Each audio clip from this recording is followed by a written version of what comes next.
I'm just still trying to figure out my life, guys. I don't know where I'm going. I don't know if I'm staying in San Diego. I don't know if I'm going to Arizona with my sister and my family. We're leaving here.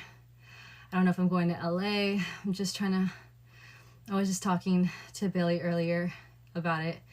I'm just trying to figure out what's happening. But I think I need to move out. But at the same time, I'm doing so good here. But at the same time, I think this would be good for us in our community to have our own space. And I can jump on live like whenever, all the time, and just like hang out and like live life together and just have fun and just like battle people and just also do yoga and do other things and just like, I don't know, I feel like it could be good to have like our own space and just, you know, live together and just learn together, help each other grow, make more content, dance more. Like, you know what I mean? And I feel like if we move somewhere where there's, like, we can even take more dance classes there. I don't know. I feel like we need to move somewhere. I feel like, I don't know. It's hard to explain, but maybe not so quickly. But I think this is what we got to do. But I also love my sister, and I want to be there to raise and help the baby because he's so cute. But of course, I can always visit in Arizona with my family because I'll be a Thea. Theas are supposed to visit, but it would be sad that the baby won't like know me when he gets older. I'm just gonna be one of those Theas that's kind of further away that they see. I want to be a Thea that's a cool Thea though, that they still feel like it's the same every time we don't see each other. Like we still have that connection, you know. So we'll see. I don't know how, but we'll see. I do think it's probably gonna be either Pacific Beach or like maybe North Hollywood. Or, what was the other one? Koreatown. They said it was kind of safer, more cleanly possibly, and I'm coming from the suburb, so I kind of need clean, or I'm going to trip out. There's like homeless and smells, and I'm not going to be living my best life. So I think it's either Koreatown is more clean, but I think North Hollywood was good too. I think Hollywood itself can be kind of dirty, but I think North Hollywood is like the good area. So we're thinking about going to LA, and I'm kind of scared, but we have a strong community here, and I feel like we could make it up there. I feel like we could do this. We just have to rally our team, you know? So it's either there or Pacific Beach, which we used to do live stream at the Ocean Beach and Wellness. Remember that the gym that we started off once I got back, and we started going there. So that I do know that area pretty well, and it's really beautiful there too. The beaches, the people are nice, but it is expensive. It's literally on the beach, so it would be kind of a struggle. I'd have to really push. It's gonna be expensive. Definitely it's gonna be cheaper probably in LA to live than San Diego is the most expensive place in California. So we already know it's the best city. It's the most safest, cleanest, everything. That's why it's so expensive and nice people. But because of that, I just feel like LA has a lot more people, and it's kind of meant for what we're doing. So even if technically San Diego is expensive the most because it's the nicest and best people and cleanest and just perfect, like it doesn't mean that like it's gonna be good for like what we're trying to do, you know? And I know because I live here and I've lived here my whole life, and I know how PB is too, and it's a really nice place, but it's gonna be expensive because of that, you know? And maybe it's not like gonna give us the same that maybe LA could, because LA has so much more people that I feel like because of that, it is an amazing city too, just like New York. New York's probably even more expensive, and so probably even better technically. If it's that expensive, there has to be something more about it, like cleanliness probably, or quality of people, or crime rate, who knows. But for sure, I wouldn't know if I would live over there just because the move would be very intense. And for me to move out for like the first time, to move out on my own, I did go to the Creator House before I did the pods. I rented out pods for 3 months, but I don't know if I really would count that moving out. I think me going and getting my own room or getting my own studio, like actually spending I only spent $600 on the pod. So I don't know if I would really consider that. Everything included when I was in the Creator House. So it's for me to move out. I think this will be like my first time moving out. I'd actually get a U-Haul and everything to actually take my stuff and take it there. Because when I did the 3 months in Hollywood, when we first did live streaming last year, I didn't take anything but a couple bags of my clothing, kind of a lot of bags of clothing, and then that was it, right? So it wasn't really moving out. So if I really move out, I'm gonna take like all of my stuff, right, in a U-Haul and actually move in somewhere. So I'm just trying to figure out, am I ready to do this right now? And am I gonna do this? Or are we gonna do this as a community? Or like, it's kind of crazy to think, it's kind of scary. It's a risk. It's a risk. And are we gonna survive? Like, are we gonna drain our bank account and like be homeless? Or like, are we gonna make it? I don't know. It's a lot of unknowns, but I just need to make sure that it's not too expensive, right, to start, because then I will drain what I do have, and then right. So I want to make sure that when I do this, where I'm literally full on and like 100% energy every single day, waking up like I have to like sleep like 3 hours. Like we're gonna make this. You know what I mean? So it's like, it's kind of scary, but this could be good for us and our growth as a community and just in general. So I don't know. We're deciding between Pacific Beach, San Diego. That's like where it's going to be the most youngest people technically, and more traction, as well as also Los Angeles, specifically in like the major areas there's the most traction, right? So that's going to be like downtown, Hollywood. They said like North Hollywood, Santa Monica was one of them, but that's going to be even more expensive. Anywhere by the beach, which is why Pacific Beach is going to be expensive too. But it says that's the best area in San Diego for people my age and traction. So I need to decide if I'm picking between San Diego and Los Angeles, and trying to go round 2 on Los Angeles and see if we can make it this time and stay. I don't know, guys. I'm scared. But at the same time, like, I'm excited, but at the same time, I'm like, maybe I should just go to Arizona with my family and just be an auntie and like support the family, and also do live stream, but just not like at that intense rate. Like, because we'd be on live like all the time. When I move out, like, we're gonna go hard on live stream. Like, we're really gonna push. So I just need to know if when I do this, is this what I want? Like, am I gonna be happy, you know, alone in a space? Or if I have to get roommates, like, will I be happy with random people I don't know in a space? Like, it's gonna be something I'm not sure, because I'm always with my family, you know? So I don't know these people I'm gonna move in with, and I just have to trust them with my life, and like trust them with all my expensive things in the same house. Like, it's just an interesting transition in someone's life when, you know, everything's always safe, everything's always perfect in the suburbs, like, to go out into the world that's not perfect, and there's homeless, and there's pollution, and there's who knows what, like, if there's bad roommates who are like not cleanly or not nice or bring people home, or who knows what happens, or steals. I do have cameras, so I could I have 2 little cameras. I actually have 3 cameras, so I can even put one like near my car or something, or in the garage if there is one, so I can track everything. But still, I don't know. We're talking right now, but I'm just trying to decide. Because if we do this, we need to make sure we also get into an agency. Like, when I'm moving and doing the transition, we're in an agency. We're moving to a place, a city, or a place with traction and people, and we're just grinding, right, Chloe? We have to have a plan, because I feel nervous already enough to do this. And I don't want to just like be out there for like half a year, then have to come back home to my parents' house, right? And just like waste all that money and time and energy, and like make my parents make my parents disappointed, right? I don't want to do that, right, Chloe? So we're just trying to figure it out. My clothes.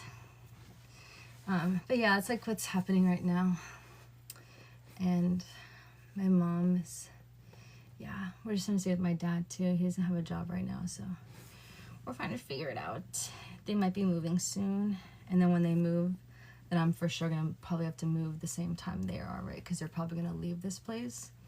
Unless they want to keep this place, then I technically could rent out the rooms here and just rent it out to people too. But I don't know if they want to do that, because they've always said no to renting rooms, because they want us to stay safe in our family and not bring any strangers into our space. And I understand it, because like, you don't know these people and they could steal, and they're in all your business, and we can't just be like a family, right? So, but we do have like 2 technically extra bedrooms that we could have been renting out for at least like $1,300 a piece every single month, that we're not doing, right? It's just sitting there.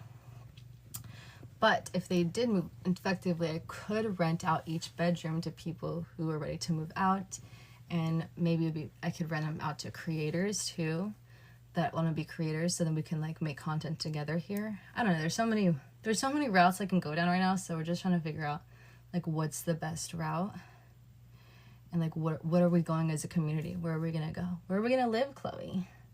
Where are we gonna live, and where are you going? I'm gonna miss Chloe. If I do move, she's gonna stay with my parents. I'm sad because I won't be able to have time for a cat and be able to afford a cat too. It's already, I have to like think about the rent. But she'll be with my parents, and then if my parents move with my sister, she'll be with Luna. My sister has a black cat named Luna. She got. Technically, Chloe is my sister's cat. My sister got Chloe a long time ago when I was really young. But then Chloe became kind of mine more. We built a bond closer. And my sister left the house, I think around like 23, 24, 25, possibly 25. She left the house to Arizona, and she's about to be 30 now. So she's been living in Arizona ever since. Kind of like, I kind of stayed longer actually. I left at 25. No, she left at 25. I left at 25, but then I came back. She didn't come back till a year later. She stayed in Arizona for like a year and had an apartment. For me, I came back like 3 months. So we're a little bit different. But if I do go out now, mine's different because I'm harder because I'm doing something different than she is. She's always had a job. So it's like, she's on a different path than me. Claire's. It's because mine's always going to be unstable. That's the problem with me. It's why I don't feel comfortable also like moving out. I'd rather just stay put because I don't have a consistent income like a 9 to 5 job. I can technically fail at any point, any time if I stop working. Like, and then how do I pay rent? Like, I don't have a 9 to 5 job, and I haven't had one since high school. So that's why I always like to stay with my family where it's safe and there's just no rush. There's never been a rush for me to move out. I've never even thought about it till I feel like now that I'm getting older, and I feel like probably I should. But why would I go out there to spend rent? There's just no need. When my parents never like want us here. They don't want us to leave. So, but now I feel like I'm getting to that age and I do want to find love. And maybe I need to move out to find love. Maybe it's going to make me, look better on paper too for a man. Like if I have my own space and, live on my own, he might see me as better. So maybe that's what we got to do. Even if it's nice to be home and with our family that we trust. We just need to go into the world and trust other people and make friends. Thank you. So I have to either be able to rent a room out with people and make friends. Hopefully feel like they're like family if I'm living with them. We'll see if I can build that with them, depending on who my roommates are, if I can trust them. Or I skip the roommate completely and I just try to go loft studio for my first time really moving out, and then just trying to make it by myself. And then I just like make friends in the like apartment complex, I guess. Or I make friends like in dance communities. I start going to dance communities again and making friends with the girls, the dancer girls. And then they can be in my dance TikToks. We can do dance TikToks. Like I have friends from the past too, but I know they're everyone's doing their own thing, and I live so far, so we're not like super close. You know what I mean? There's like people you meet at a time period, and then, you move somewhere else, and then it's just how it is. So I could try to tap back into my friends that I met in dance back then, like a couple of years ago. I think it's been like a year now, 2 years. It's been a year and something since I've really like was in the scene at that point, because remember I became a live streamer in 2025, and I was like I didn't see nobody. I didn't really see nobody in 2025, right, Chloe? We were on live every day. So it's been like a year, damn, since I've really like seen people in LA, right? The people that's really not good. It's not good at all.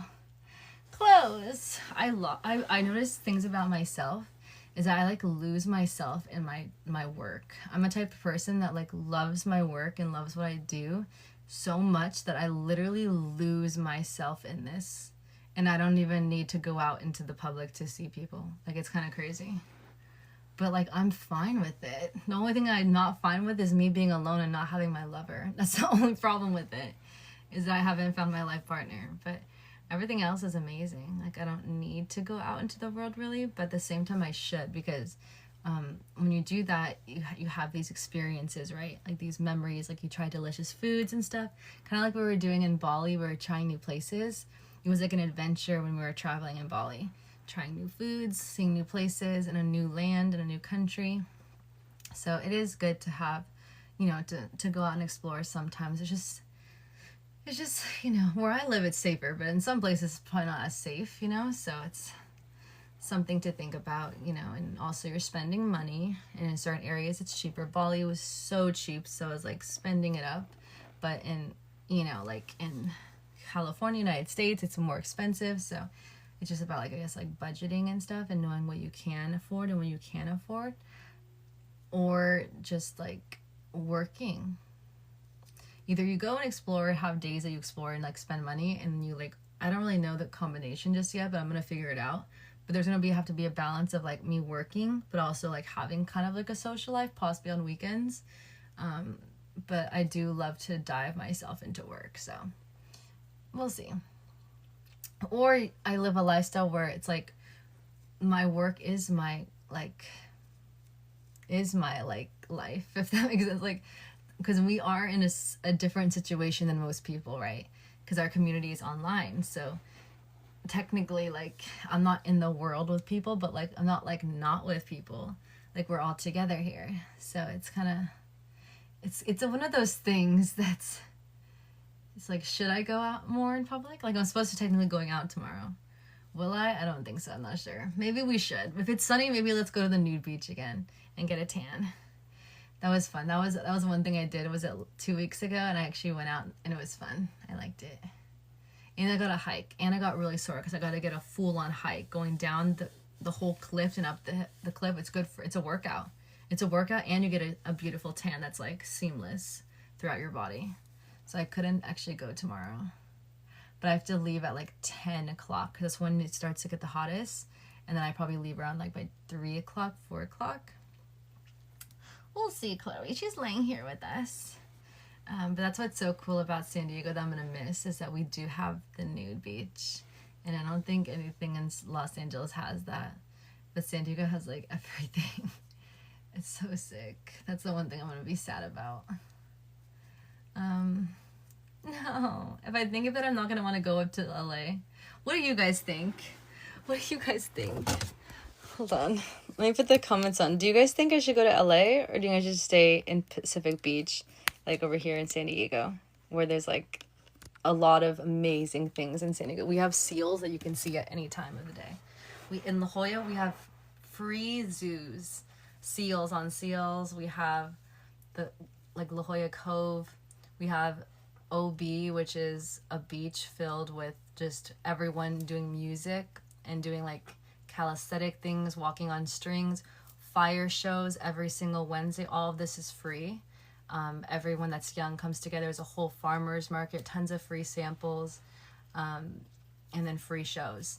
And people like make music together and like hang out and vibe. That's in, people are saying, you guys are saying Pacific Beach is better. Pacific Beach, San Diego. Stay, LA, not good place right now.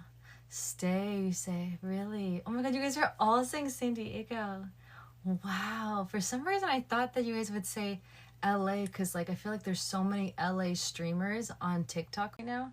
Like I feel like when I scroll through, I see people from LA a lot. But you guys are saying stay in San Diego? Wow. You guys are really looking out for me. You guys really think that it's because it's safer here. It's safer.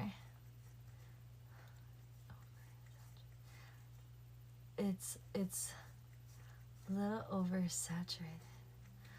Okay. But because it's oversaturated, don't you think I have a better chance of finding love with a man that's a good man that also like is working to get success there, like me?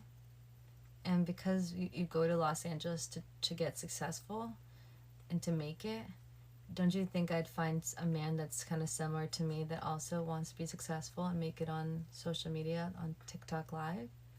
Wouldn't Los Angeles be the place that I find love, that's someone that's similar to me, and then we can do live stream or content together in the future? You can be an SD streamer.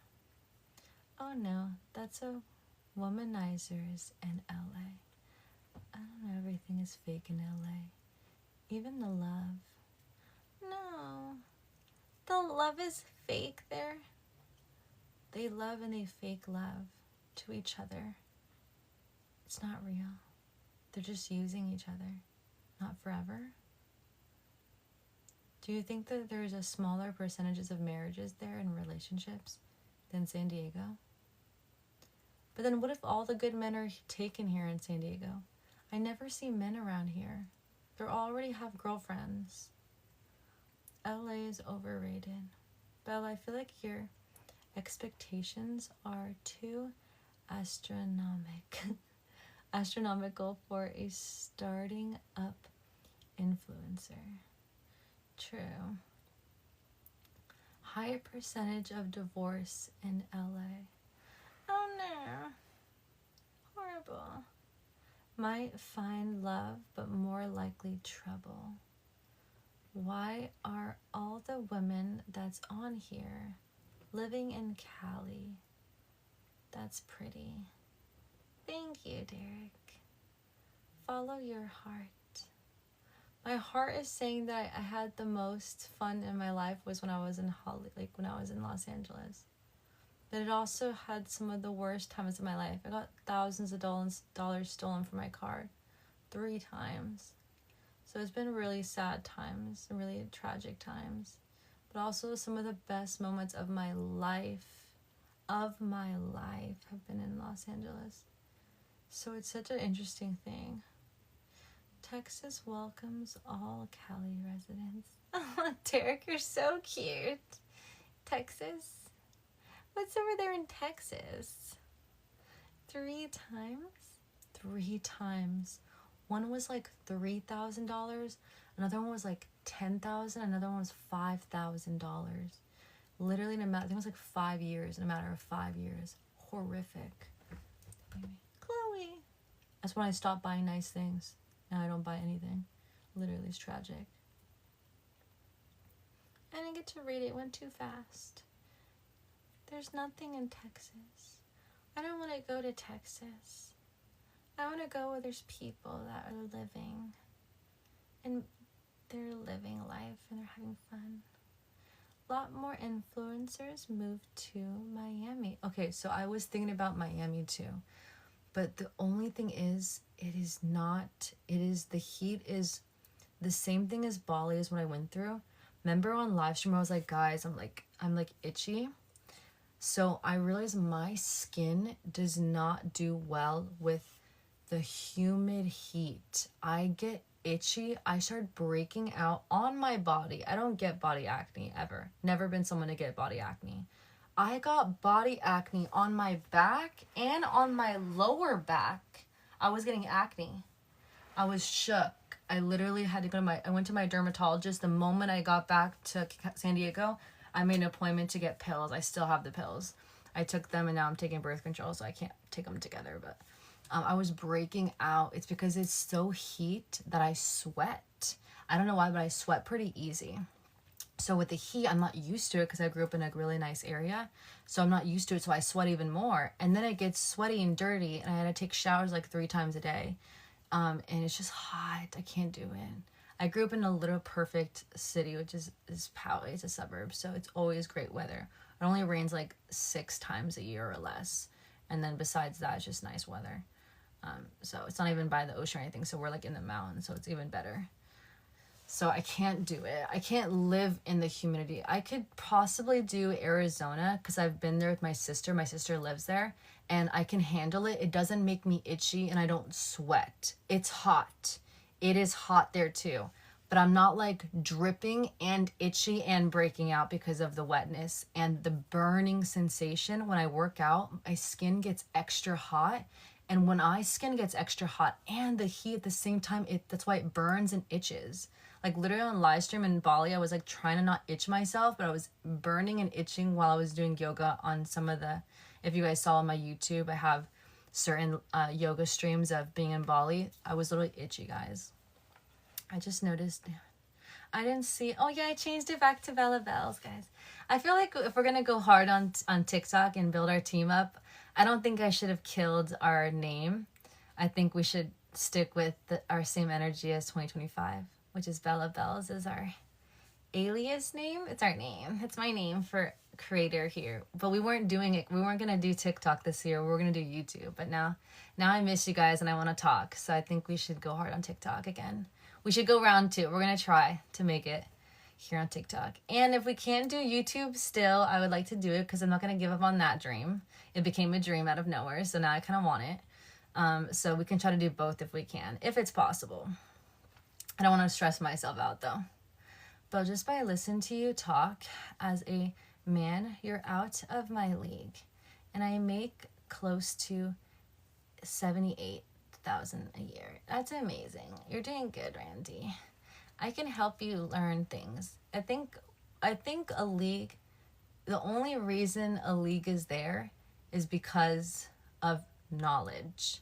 Because if a man has the knowledge that I need to feel secure with you, and also like you have this way of comforting me as a woman because we're emotional more, and protecting me, then I feel like anyone is not really out of anyone's league, because women fall in love with who you are and how you make us feel, because we all get wrinkly and older and not the cutest as we get older. So it doesn't really matter. But as long as you have certain habits and take care of yourself and are a good person and healthy and know facts and know like statistics and know things that make you pretty like have your shit together pretty much, then we feel like we can live our lives with you and you can raise our children better. So only anyone can level up really quickly just by learning things. And eventually I will have a program too to help.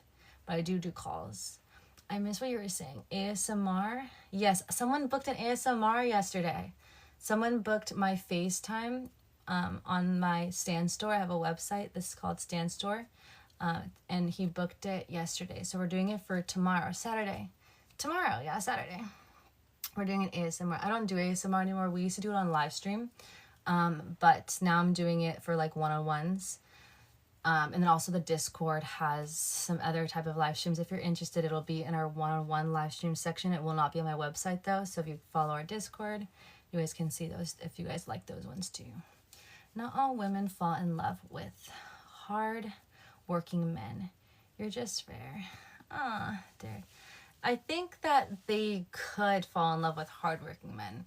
I think all women probably could, but I think it's just sometimes the way that hardworking men speak or show up when in a woman's space, or how, because they are so hardworking, maybe that hardworking sometimes falls into the conversation with a woman, and maybe their way of reactions or how they speak is kind of could be, sometimes because they work so hard, they get tired. So maybe the ones that men that don't work as hard and they kind of, or they kind of move through life more smoothly and not so hardworking and more smart working, maybe their energy like the same, it kind of like exudes, or it kind of expresses differently. But I don't think women don't like men who are hardworking. I think again it's about the character and how they feel when you speak words to them or you do things around them, like who you are as a person, like creating memories and moments. The reality is that even with my salary, I don't feel stable because where the world is going. Yes, Randy. So I understand this completely, because for me, as women, I feel you don't feel so steady. It's because, or stable. It's also women don't feel this way. We feel very emotional, especially because women, we have like certain times of the month where actually our actual like hormones like don't allow us to feel our best self. It's kind of fucked. So I feel you. But for you, I would say for the type of world that we're in and kind of like the politics and stuff, I would just say if you can try to unfollow things on social media of those things and try to not turn on the news sometimes. I know if that's your routine, if that's your routine, you've been doing it for a long time and your parents have taught you to do that, then it's like, it's normal for you to do that. But if you think that it is kind of affecting your emotional state when being happy around a woman to be able to find love and like effectively marry a woman one day, because there's so much of this like knowledge that's like kind of negative from politics, in your brain that's lingering there every single day when you do things, I would just say the more you get away from it, the actually less clouded your brain is. So now you can focus on loving her and like taking care of her and seeing her every move and seeing what feels good. When you say things that feel good to her, when you kiss her, when you touch her body, when you make love, what feels good. Now you're starting to see more about the woman and really being present to be able to keep her and for her to trust you and to get married. But if you're having so much of politics in your brain all the time, it's just gonna affect you. So I quit politics like I think it was 22 or 23. I was going through like a business venture journey. Eventually all failed, but like I was, you know, networking and stuff at that age, but I was really young, so they weren't taking me seriously. But I did meet someone who super political, like almost evil, I would say, and was like knew someone that was like, he was like in the politics, like he wasn't just someone that watched it, he like was in the rooms with people that were like that. And he was like, yeah, you don't know anything, like I actually work with these people. He was obnoxious, and ever since that day I told myself I'd never care about politics or even try to learn or even look at it, because if this is what someone that is political is like, I don't want to have nothing a part of that. And I think that's obnoxious, and I think that humans are just humans and that we shouldn't judge each other based off like some fake possible propaganda shit or things, just marketing to get people. Like I just couldn't do it. That was the last time. I was never gonna do research on it. And if people want to talk to me about it, it's fine, but like it's not an interest of mine that I don't care. And it's been way happier. It's been way happier since I kind of not cared about politics. I do understand that they are a play in the world, though, of course. They do have their own play in, like, you know, society. But I don't think I've been living just fine with living my life and having fun and leveling my body and my mind and taking care of myself without it. So it's hard. Some people's jobs, like, need to know politics. I don't think mine does. So I don't waste my time so I can be more happy and at peace and be myself. I would rather not know the negative things. What is it called? Ignorance is bliss. Ignorance is bliss. That's a true fact. Whoever made that quote, that's a fact. And I'd rather be ignorant in politics. So.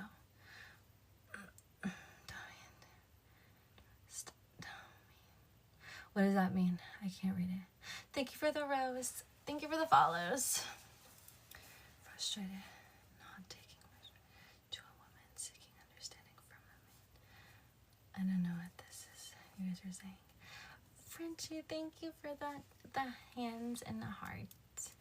But yeah, I don't care about that stuff really. I just care about the things that for me that, you know, like everyone has those things. Like for me, it's fitness and it's health. And it's, you know, looking at myself in the mirror and like loving my lines and like working hard to keep them and like, you know, taking care of myself, like, you know, relaxing, stretching, things that make me feel good. I want to feel good, and then I eventually want to make my man feel good too. So I need to, you know, take care of myself and just do things that like do that. And that's what I like. So that's my first priority is myself. And then second priority is to help others and inspire others. That's just all I do day to day. And to me, it's a good life. And then eventually I'll do that for my husband, and then I'll do that for my kids. Just make their lives amazing and help them and teach them and, you know, be healthy and make good choices and take care of yourself. What's the stream? I thought you were able to get the stream plan. What do you mean, like in general? We're going to possibly move out, but we're trying to figure out where we're going to move out for our community. Just only. No, because at the end you wasted your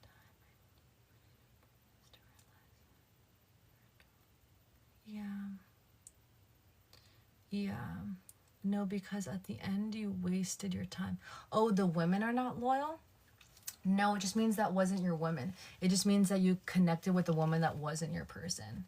That doesn't mean all women are like that. It just means that that one wasn't the match. So she was just using. That was just a user woman, because she should have told you from the beginning if you weren't a match, and that would have saved you time and money. which is why I can help you guys figure that out. I can help you guys. You shouldn't even be going on dates, honestly. It's really a phone call. You guys can book my 2-hour phone call and it'll give you everything, like all of it. You can know exactly off the bat when a woman's actually looking for something serious. Oh, I didn't read it in time. Sorry. It went by really quickly.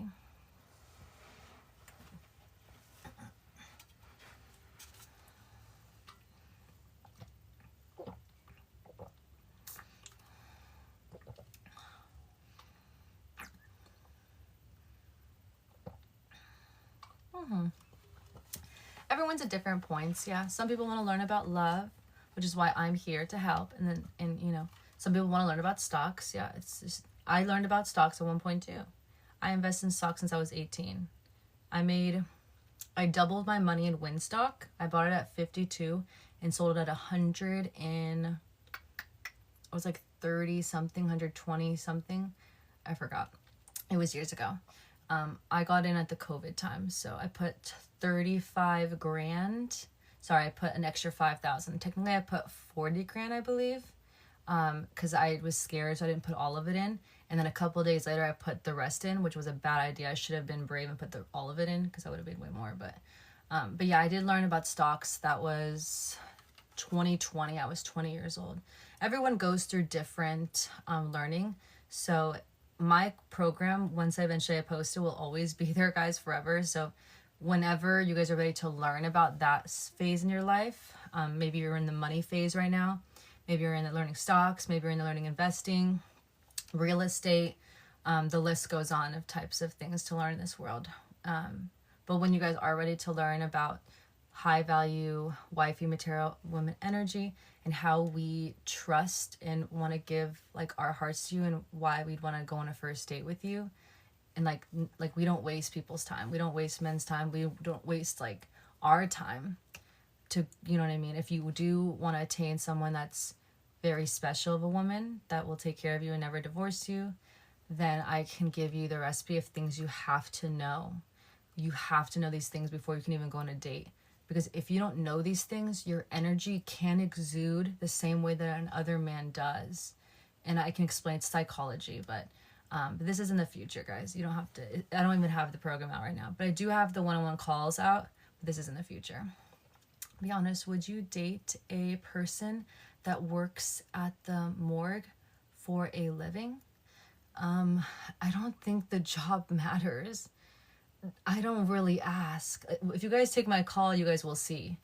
You guys will see the order in which I asked. I have a whole list. I made this list before I even became a coach. This was just how I dated. I've been dating for 3 years, looking for my person. That just all organically and from things online. I've been a combination of everything myself and other things. And I'm telling you right now, when you guys start listening to these questions, you're gonna be shook because you're like, what? Like, and I'm like, yeah, this is the stuff that you need to be focused on, not on what you do for a living. Like, that's just what you do for a living and how you make money. Like, what is that? It's who you are. It's who your soul is. It's literally what you know. And it's how you've healed. And it's, do you know, like, what causes divorce and the certain tactics and how in order in which you put your energy towards and why marriages end? I will teach you and I'll ask you questions. If you can't answer it right, in the end, I will give you all the answers and why to certain things. That's just like one thing. There's tons of things I have in there. You're going to be shook. It's not what you think. And that's why people are not getting in relationships as much anymore. It's not what you think, just about making all this money and being rich and having all the women in the world or whatever these things are. Like, it's not about like having the coolest job. Who cares? If you're with a girl who loves you for you, she won't marry you because of status. Oh, I married this guy, he has this job and he's this, and like to someone to brag about. Like, when you love someone, you love them for them, not because of their job title. That's a more money materialistic woman. And I'm trying to help you guys find like a wifey material energy that's going to be with you for your bloodline, for your soul, for literally like for deeper reasons than anything superficial that's money wise, or oh, he makes this much and he makes this much. Because you can still end divorce. Like, literally, probably, I would say maybe more.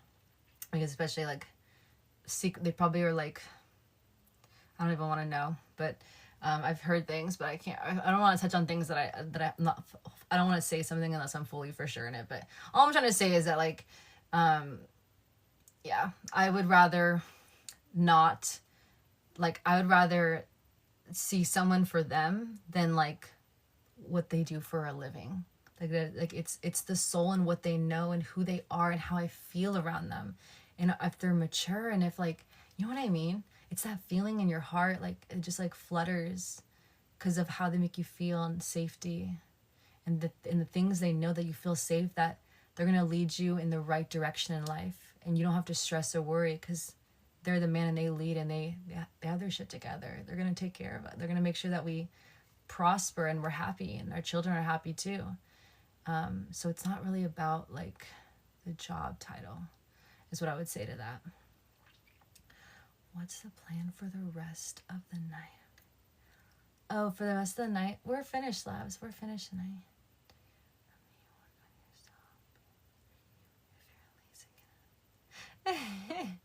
Right. Yes, working is good. Always learning new things. Of course, take rest, though. It's why we meditate and do yoga. Still good to stretch and relax, because then we don't want to get so stressed out that we, like, hate our lives because we're so stressed and we're always working, right? We don't want to be miserable, but, like, also, like, leveling up at the same time. We want to be a combination of balance. That's why we do yoga for fitness, and we stretch and, you know, breathe. Do you believe in supernatural? Supernatural conversations. I grew up in a Latin family, so if you're Latin, like, some voodoo in this shit, I'm telling you. Swear to God. Some ethnicities, guys, I've learned this as I got older, I think Latin has something to do with some magic. I'm not even fucking with you guys. I swear to God, there's supernatural shit in this world, because my grandma, and I've just I've heard things in my bloodline. And then I talked to a black guy who was a philosopher who's fucking a genius, guys. A genius. The words in his language, I'm like, what the are you saying? He's like, oh, I'll try to dumb it down for you. He has, like, a vocabulary that's, like, the smartest person I've ever met in my entire life. He told me that he'd read a book on Latin culture, and that literally it talks about literally this, about how there's something spiritual about Latin culture, and something about, like, I don't even know. It was words he was speaking in a foreign language. This dude is, like, so smart. But I was shook, because when he said that, no one in my entire life has ever said anything about my culture. I live in the suburbs. It's all white people growing up. I'm not around, like, barely any brown people. And then I was in LA. See, so I'm telling you, LA is so sick, because there's so many sick. I just had so much amazing experiences in LA. But he was in LA, and he told me this, and I was like, my grandma and my Thea, and, like, I've had one experience one time, but I was like, is this because my grandma's this way? My mom hasn't experienced this, but I'm like, it's a scary thing, guys. I don't know. I can't say this is to be true, but this guy was a genius. Like, I swear to fucking God, he was a fucking genius. And he reads books on books on books, and he's so smart. And he told me this, and I was like, wow, it clicked in my brain. And he's obviously black, so he doesn't know, but I grew up in this. I lived with this family. So I heard these things growing up, and they told me these stories and things. But I'm just like, my mom's always like, Nana's being Nana, like, like, you know, like, your family just makes fun of each other. My mom's like, just, and when I'd ask my mom, like, is it true? And she's just like, like, my mom doesn't believe it, doesn't care. But at the same time, then hearing that, I was like, damn, like, this shit's real. Like, it's crazy. I learned to just ignore it, working at it, seeing things, but I just go with it. Damn, Randy, yeah. It's crazy. I don't even think about it. I don't like to think. I don't have time. I just rather live happily. It's scary if you think too deeply into it. But I do like, it creeps me out when my Nana talks about it sometimes, when she's like, it's not as much anymore. It was more when I was younger. It's less now. Usually we're watching movies and doing fun things, so it doesn't even come up. But back then when she would drink too, it would come out. And so I don't hear it much anymore. But it was creepy growing up to hear my grandma say things, like, so scarily, so intensely. Like, it was scary. Learn to, your dance is really energetic. Thank you. Yes. It's a combination of heels dancing and contemporary dancing. That's what the moves are. That's why it's like sharp like that in certain moves. They can't hurt you. They're dead. And I say it's respectfully. Yeah. But she sees them all right. She does magical things. It's creepy. I think I have part of it. I think I got it from my grandma though. I think I have something because I don't know. But one time when my nana said something, I always knew this how she was. And then I was like in Poway, we have like a movie theater and there's like a Starbucks right here. I was going to my car and I smelled my Thea Nancy. Or sorry, not Nancy, my Thea Elvies. And then I just was like, my first thought was like, this is what my Nana always told me growing up. Does that mean she's gonna pass away? Because I've never smelled any of my family members that bit in my entire life. But my grandma always tells us when she smells carnations, someone dies, and it happens every time someone has died. So when that smell was like, whoa, I've never in my life smelled some of my family. You don't even think your family members even have a smell. What is their smell? I don't even know their smell. But in that moment, I smelled her. It was fucking crazy. And I was like, I was getting scared. I was about to text my sister, my mom. I just smelled her. Do you think she's going to pass away? But I was like, that's crazy. You're being crazy. This is why my mom always says my nana's crazy. So I never try to, she'd scare me growing up when she would say magical things. And like, I'm just like, my mom said my nana's crazy. So let me close my ears and it would be scary. But then I was like, I don't want to be crazy. So I didn't message my sister or anything. I just went on with my life. Like I'm just being crazy. And then that was that. And then literally time went by. We came back from Arizona. Me and my family went on a trip. My Thea Elvis is in Arizona. We were coming back in the car, squished. I was on someone's lap. I don't know who was in the car, but it was a squished car. And I was like on someone's lap because I'm the thinnest one. So I'm always the one that's on the lap. It sucks for me because I'm skinny. So I was like up like that, all squished. And I remember out of nowhere, my mom or someone said like, Thea Elvis was in the hospital, she's in the hospital. This and this is happening. And then like, I just literally, guys, it was dark. It was nighttime. We were driving by to San Diego. I was like, literally, it's dark in there. I'm blank, like a ghost. I saw a ghost. I literally start to cry. And I'm like, Mom, I was going to tell you guys something the other day. And I literally just like told them everything what I was going to message them and that like and does that mean she's going to die? But like for some reason I smelt her and now she's in the hospital. She did not die. But still, that means I have something of my Nana from our heritage, like has something like, I don't want to say it's magic because it sounds crazy. But then the black guy said that he read books about Latin people and it says that we have something.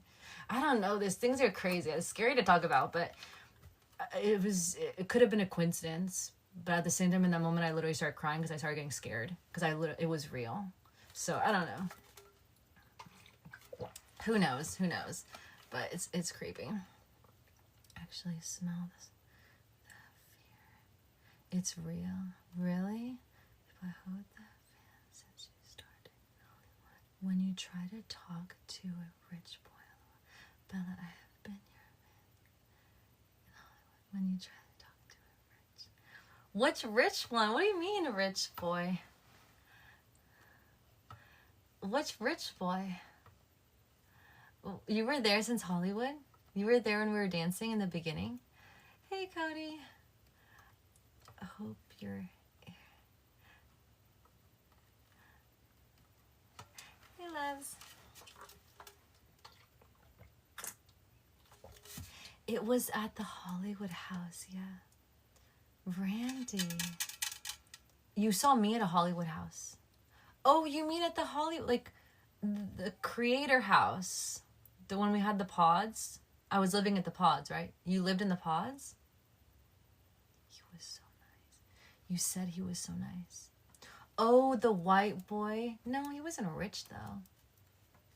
Was he rich? No. You mean the nice boy that I met at the Crater House? That me and him, like, he was like cool. I wasn't sure, but we weren't a match. But I liked his personality, like, enough to maybe like be a couple, but I couldn't because he didn't there was things I needed and he didn't have it, so we couldn't do it. No, I've been following. Oh, you've been following me. What do you mean you've been following me? Like on live? Yes, the church guy. Yes, I remember him. Yes. Yes, that is. Do you know him? He's a church guy. That's the lesson I learned. That's gonna be in our program, guys. That was one of the most important lessons I ever experienced in my life, was with him. His personality and godly energy. So we have godly men on this side, and we have ones that don't even talk about God. Oh my God. I have so much to teach you guys about men. I've literally talked to thousands of men, guys, in my life. This was one of the most creative experiences I ever had in my life, and it made me think of this world and marriage and picking a person in a whole nother. It was important for my growth when learning about relationships and stuff. It was so important. He was so godly. That was the most first man I ever met that was this godly. And I'm so never gonna ever marry someone. It's so sick. It's hard to explain because I do believe in God. I don't know how to explain it. I don't know. It's hard to say on live right now. It's even getting me uncomfortable. But it was a lesson fucking learned. But at the same time, he was a cool ass fucking person. It's such an interesting world that we live in.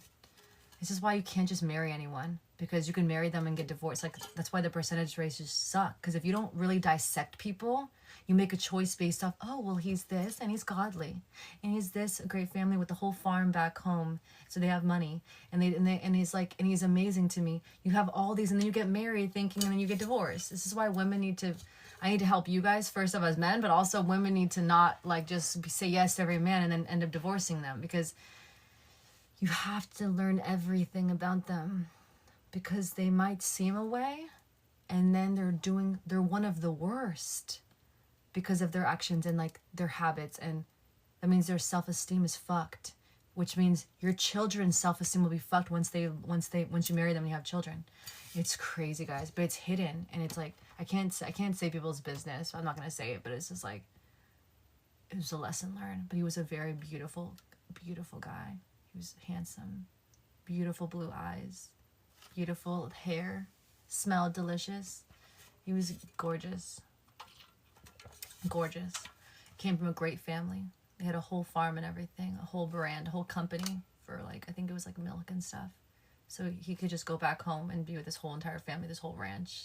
He was just like trying to make it, in LA.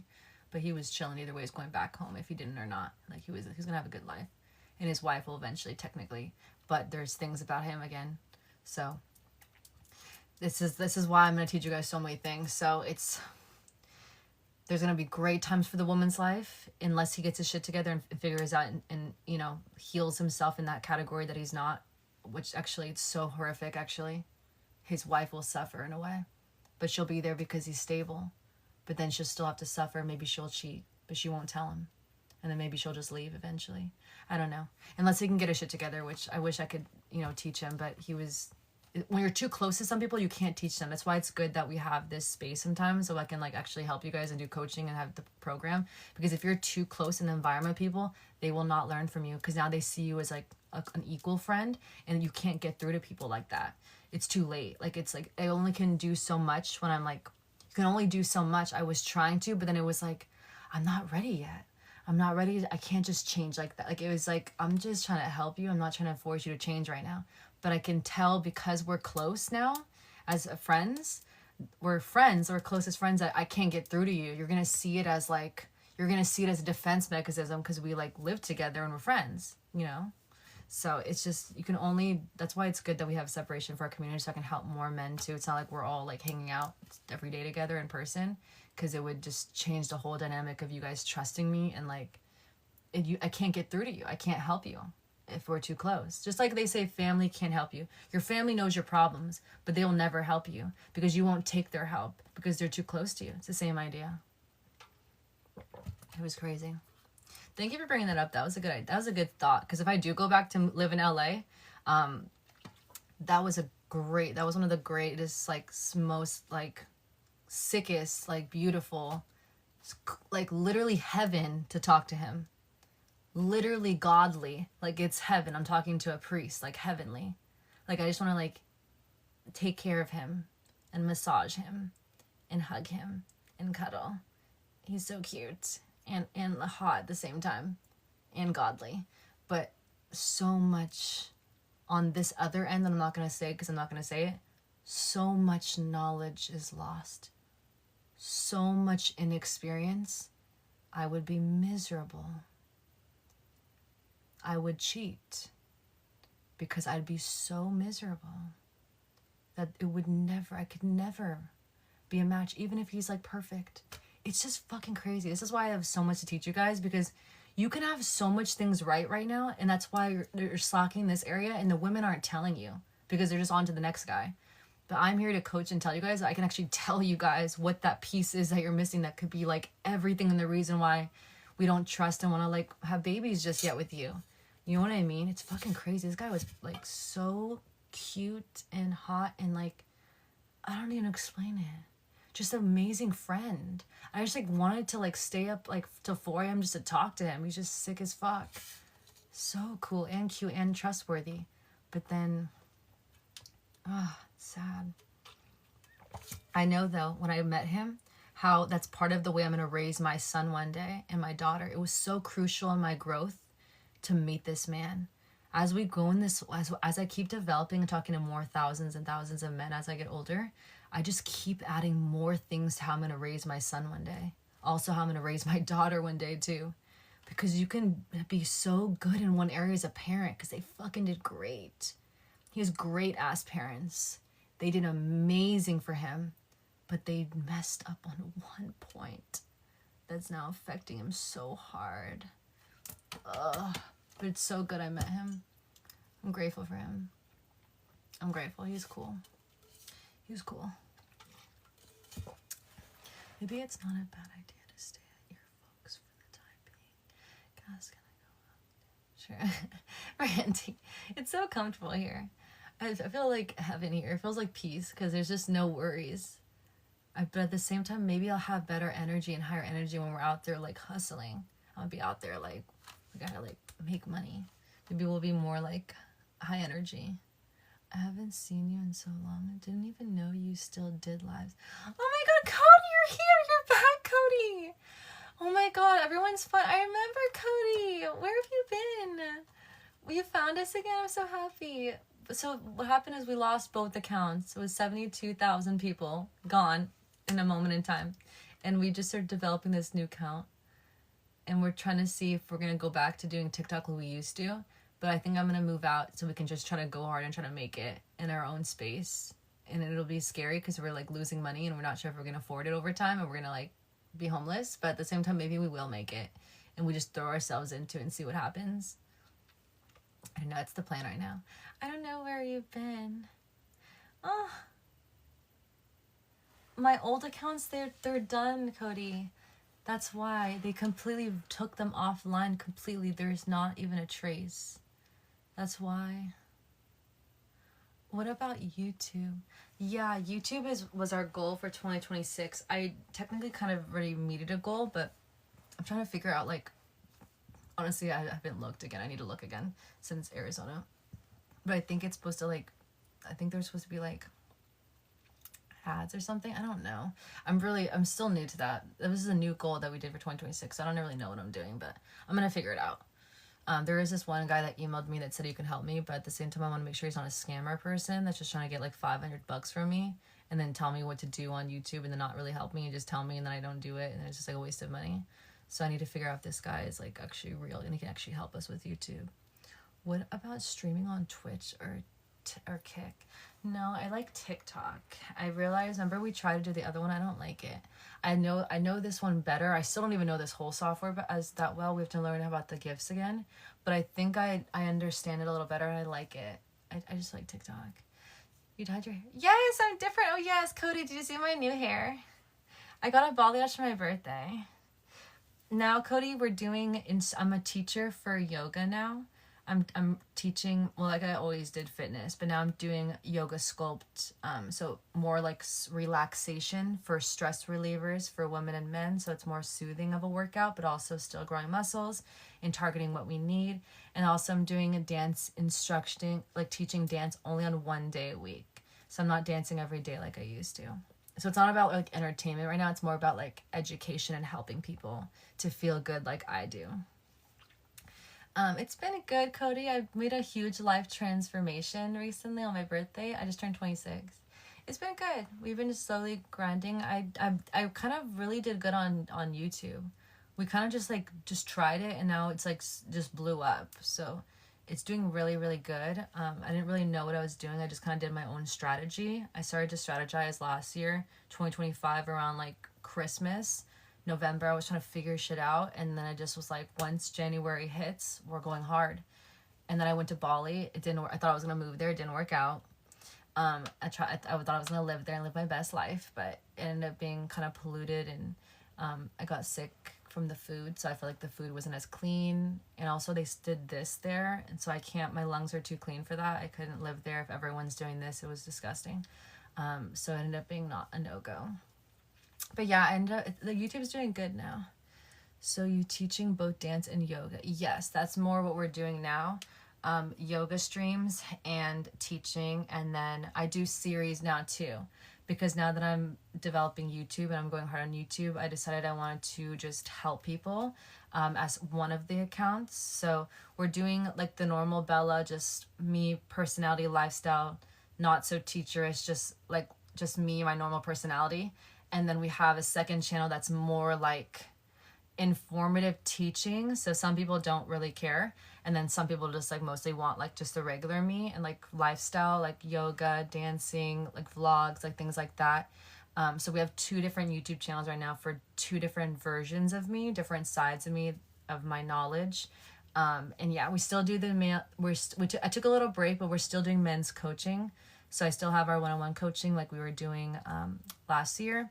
I just kind of took it off the stand, so I took a pause because I wanted to focus on developing the YouTube channel. That was my ultimate goal for 2026. So I was like, let me not take any calls for any men right now because I won't be able to do it justice. If I'm so focused on this goal, I can't do 3 million goals. Live streaming, yoga, teaching, dance, posting on YouTube videos and editing YouTube and making the YouTube videos and doing coaching calls for men and still have the same amount of energy to be able to effectively be a good coach. So I took a break from it, but I just added it back. I have more time now. So everything is doing really good. It's just, you know, like the same as before, but like different. It's just a little more educational now, more than entertainer Bella last year. Now I can help people feel the way I felt last year and explain like how I do this, like how I stay fit and strong and relax through yoga and then dance for fun and then teach them how to dance too. Yeah. Oh, Cody, I'm so happy you're back. We're gonna start doing the battles and go like hard on TikTok soon. I just need to find an agency and I also need a place to live. I also was thinking we could start with the agency and stay here. I don't know if my background's cool enough though. Like, I don't know if this is going to be good for my family here because I don't want to be like too loud. I don't know if I just hope that maybe we should start here and try to see if we can make money the first month with the agency doing battles and like, you know, with our team, and then move out like the next month or until I can make enough money to where it looks good to be able to move out. So I have like a safe goat that I know it kind of is working with our team and our team is kind of strong enough so I can move out. I don't know if we should do it like the safe route and stay here, or we should just say fuck it, get the U-Haul, grab all my bins, grab my stuff, and we just move out and we just go hard, get into the agency and start battling and hope that the first month we make enough money for rent, right? I got a place. You have a place? Do you have a room for rent? And how often are you there? Because I'm going to be loud. When I get excited, when we were doing the battles, I would get excited and I would scream when we get happy. And also when we're playing music, I sometimes will sing, or I'm just like, you know, playing the music loud. So I don't want to like disturb people. That's why I think I might end up doing a loft or a studio. Because if we do our, like, I was talking to Billy and he's like, if we do like a studio or a loft, we have all our space together. I can be in the kitchen talking to you guys. I can be in the living room hanging out with you guys loud and talking about life and things and just dancing in the kitchen with the music without anyone telling me like I can't do that or I'm irritating them, right? Because if I have roommates, that could happen. And then I only want to stay with you guys in the room only. And I feel like we should expand more and like hang out in other places together, you know? No, like it might need a little noise there. Where do you live? Bethany, you need a private investor. A private investor? For why? For why? And free room on me. A free room? What? You want something in return. You're gonna want something in return. That's usually how it goes. One time, our first month in Los Angeles, there was a guy that said he would literally get me an apartment. He's like, yeah, for three, you have a budget, 3,000 to 5,000 I can pay for you. I'm like, what? Because he was such a strong fan. And he gave me like a one of the big gifts. So I was like, he already gave me a big gift. Now he's offering for me to get out of the creator house, which I was renting out a pod. Right, it was kind of struggling because we had like, I think it was like 52 people lived in the house. If you guys remember, if you guys were there back then. And I was always like talking to you guys like, whatever, there's too many people, I can't do my cooking. I would always like say things and I was kind of like, the bed was uncomfortable and shit. And so he was trying to help me. He was like, I'll pay for you. And I'm like, I actually kind of believed him, but then I ended up kind of like going through the motions of it. And then I found out people are not that nice. They want something in return. So yeah, that's how that dream died. And he just got my hopes up for nothing. Is I was like, oh, I can go from a pod to like an apartment by myself and someone will pay. It's when you're not experienced in this world sometimes. I'm experienced in a lot of things. I'm fucking experienced. But when it comes to the living situations, like, I've always been in a comfort zone. So that's probably why I've excelled so fastly, so quickly, because I don't have to think about living expenses. I can just fucking grind and learn every single day for years. But I'm ignorant when it comes to like, you know, budgeting and like living on your own. But I'm really good with money investing. You know, I know a lot about things. I'm very smart. When it comes to like the things I know, it's just I haven't really wanted the need to pay a couple $1,000s a month just down the drain to Uncle Sam. When my mom wants me to stay here and she loves me and like cooks for me. Like I just not really a need to want to rush to leave the house when I can like do me here. And my parents are cool, right? So that's why I haven't pushed it. But we do need to do this because this is going to be good for me to like level up in a different way. And also I think men would probably want me to be moved out to love me and to pick me as a wife. Even if I do save a lot of money, which is good for him, he probably would still want me to have lived by myself before I settle down. So I have to do this for the plot and for our community on live stream, so we have our own space and we can like have our own lives when I move out too. Because of course my parents aren't here, so there's always sometimes I can't go out there and bring the camera. Do you still got your tattoos or did you remove some of them with laser? No, I still have all of them. They're all still there. Yeah. I love you guys. We need to go to sleep though. I need to post these. Tomorrow's technically my day off. But maybe I should go to the beach and get that tan. I won't have, if I do move to Los Angeles, I won't have the nude beach anymore. Horrible. It's a disaster. So I might as well like go experience that beach as much as I can. And it'll just be a distant memory. The only problem is if I move to LA, to help with everything and it makes sense for what we're doing, does that mean I have to live in LA for the rest of my life? Like, I'm going to find a man there and we're going to live there for the rest of our lives. And that means I have to raise children in LA. How old are you? I'm 26. Should I go to Houston or to LA to get tattoo? Is that, you want to start in tattoo? Is there a good artist? If you love the artist and you admire that artist, I would say yeah. But if you don't really care, but you just want a good artist, then I'd say locally is probably saves you money. But at the same time, it could be for the experience of it. So going somewhere to do it could be more fun and more of a memorable thing. If you accidentally made a specific one fearful of you, granted with cause. If you've made a woman fearful already,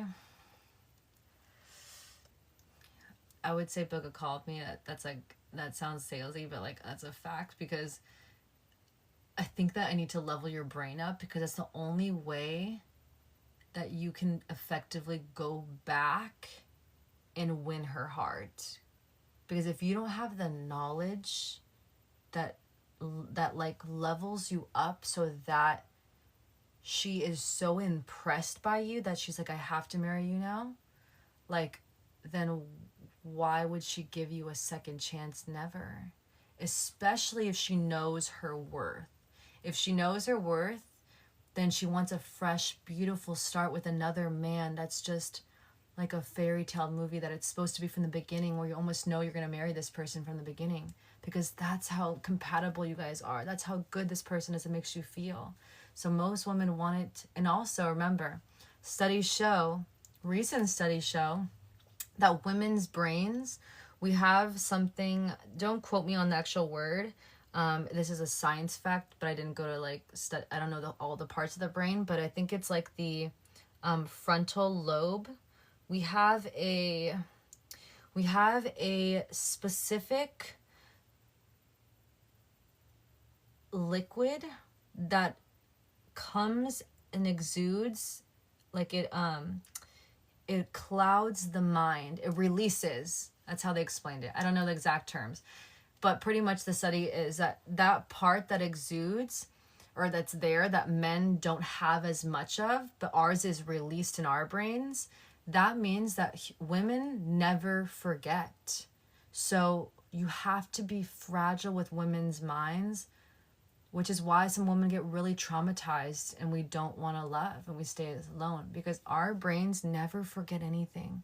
So you can really fuck up a woman. And if you have, you should give yourself grace, because you should never do that again. But just know that you've like ruined her brain for life. She can never get rid of these images. So now that you know this and you've hurt someone, don't hurt another woman again. But also for your future wife, every single thing you do for the day till the day that she dies, be calm and collect and super aware of everything, and be so present. Be so gentle and loving and calm and safe environment, because everything you say to her, she'll never forget. Because of this science fact that came out, it's a fact that women, so if you hurt her, she will never forget. So why would she marry you? For the rest of her life, if you hurt her once, cheated, for the rest of her life, it'll always pop up in her head. For the rest of her life, possibly every single day for the rest of her life, an image of you cheating or something happening will pop up that you did. So why, I would say let the woman go. I would say let the woman go. You don't even say anything, or maybe you do. I don't know, but honestly, that's your call to make. But you're going to scar her for life first off. But on top of that, why would you put her through that and keep it? You fucked up. Don't ever cheat. Don't ever cheat. Don't ever cheat. She's either going to divorce you because she'll never forget and she knows, or will stay loyal, but for the rest of her life, it'll haunt her and you cause that pain. I don't know. Just don't cheat. And she can't ever know. I don't know. But women will never forget. So keep that in mind. You just talked about a girl who, a woman who you talk to and that she sees you as a certain way now. whatever you did, it's kind of, especially in the beginning, it's the first impression. It could almost be done right now, but an only way to come back from that is if you've leveled up. Like literally, I taught you everything I know, and you're just like, you know, not only about the love in this moment and how to love the person, but also when it comes to a husband and a father. Because when you can oppress a woman from every single aspect, you've got us. Because now we know we're safe with you and we can marry you. That's what when I do my coaching call, but not even the coaching call, just in general, when I'm talking to men, I don't go on dates. When I do that, I'm asking these questions for a reason. Because when I ask them, I'm getting all the answers I need to know who this person is, so I can just put the phone down and go back to my working, getting things done. Or it's like, wow, this man knows his shit. I can trust you and marry you because I know my shit. Because I'm a high value woman, I've done the work. So that's why if you can become a high value man and know everything, and I can help you get there, then you can really effectively have any pick of all the levels of women. Technically, you don't have to go for the ones that are super high value. Even when you're high value, you can even go like a little bit of notches lower for women who don't know, but they're still good souls who can be led. If they can be led and you're a leader as a man and you know the knowledge, you can technically, you don't have to have that most highest value woman. You can have like a little, not like some of them that don't know things, but you can help them and just be a fucking great man. You don't even have to teach them anything. They'll just let you lead because you're so high value, if that makes sense. But of course, if you were to attain a high value woman, then you're never getting divorced. And she's going to really teach your son and teach your daughter to her most best ability because she's so high value and knows so much that the way she raises and loves you is so intentional because she knows so much. So there's no room for error. Whereas if a woman who isn't that high value and doesn't have that much knowledge and doesn't understand, like, you know, the dynamics and stuff and how to, you know, everything, then it would like, she could mess up and maybe hurt you sometimes in the marriage. But if you're okay, you can put up with it, then it's like you're gonna stay together, right? It's gonna be fine. But I'm just saying that just you pick and choose what you want and don't want in a woman, and then what you're gonna put up with, you know. So that's just a thought.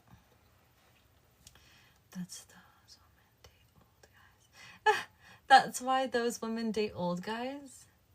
Yeah, I would say that because maybe they're not so high value, but like they look good and like they're nice girls. So like if the guy is high value, he can kind of effectively kind of get her. Some will try to teach the woman, and then some won't. And then I don't know. I'm not saying it can't work because I think that it's loyalty.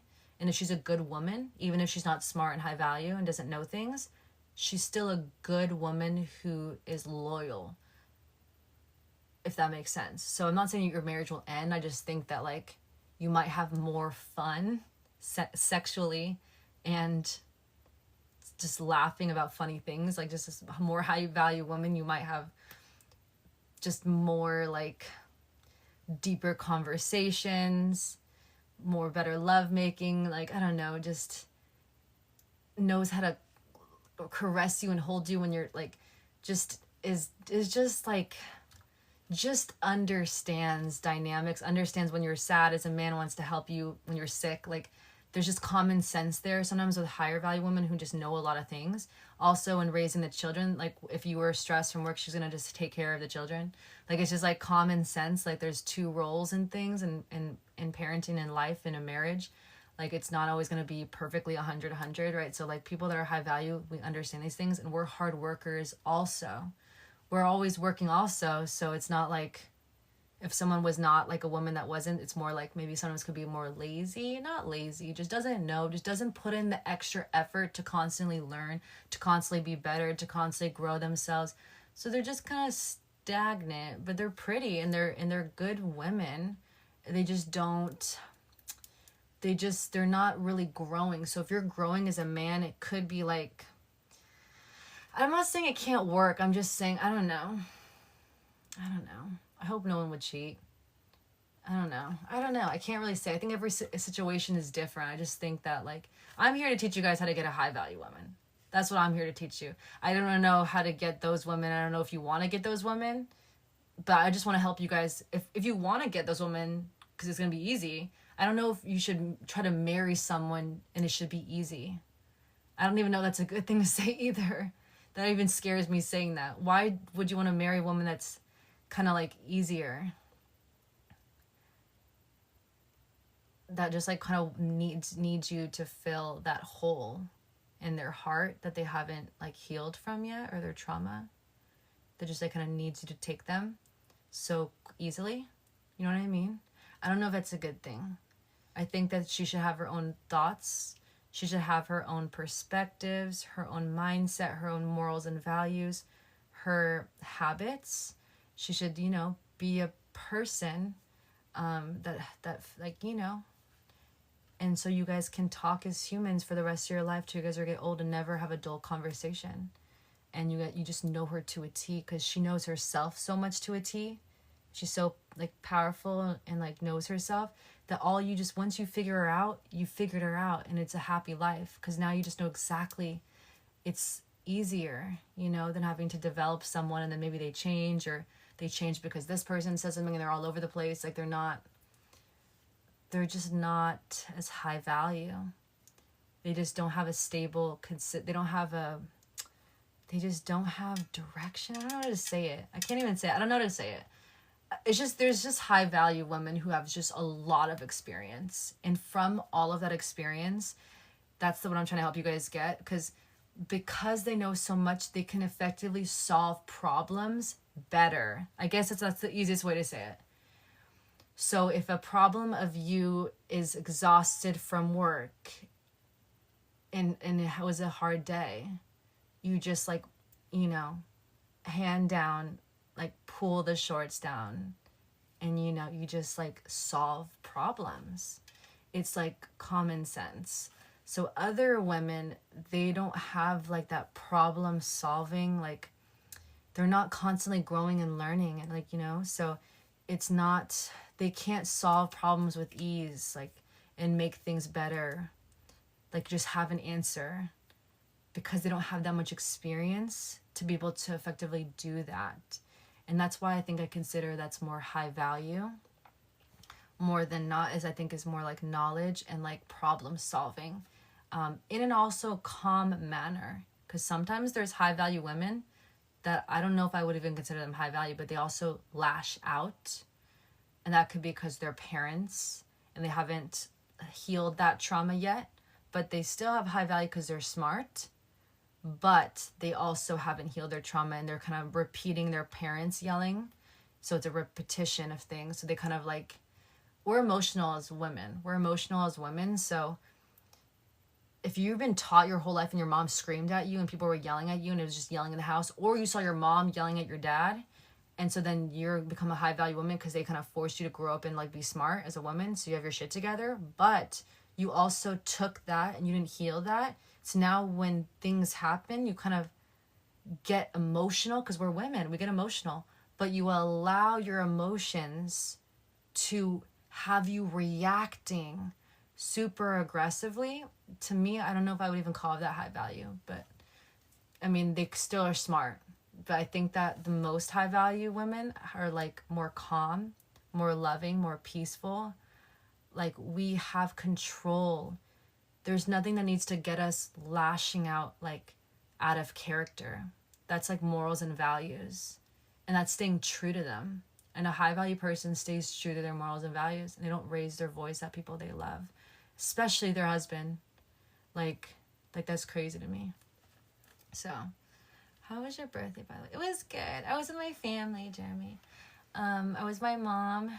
She took me shopping. I got a whole bunch of PJs, which I'm excited to wear on live for our PJ live stream. Maybe tomorrow I'll wear one of the new ones.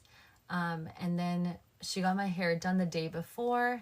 It was not the best experience, I would say, but it looks good. It looks good. I think I want to fix the color a teeny bit, but maybe the bangs, but it's good.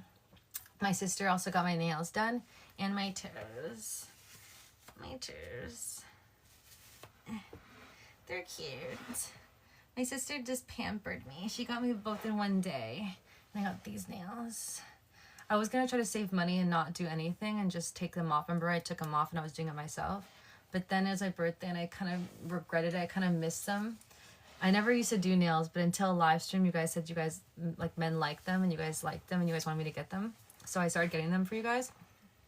And now I kind of like them. But now that I like it, it's expensive. And if I move out, like, I want to make sure I can afford it.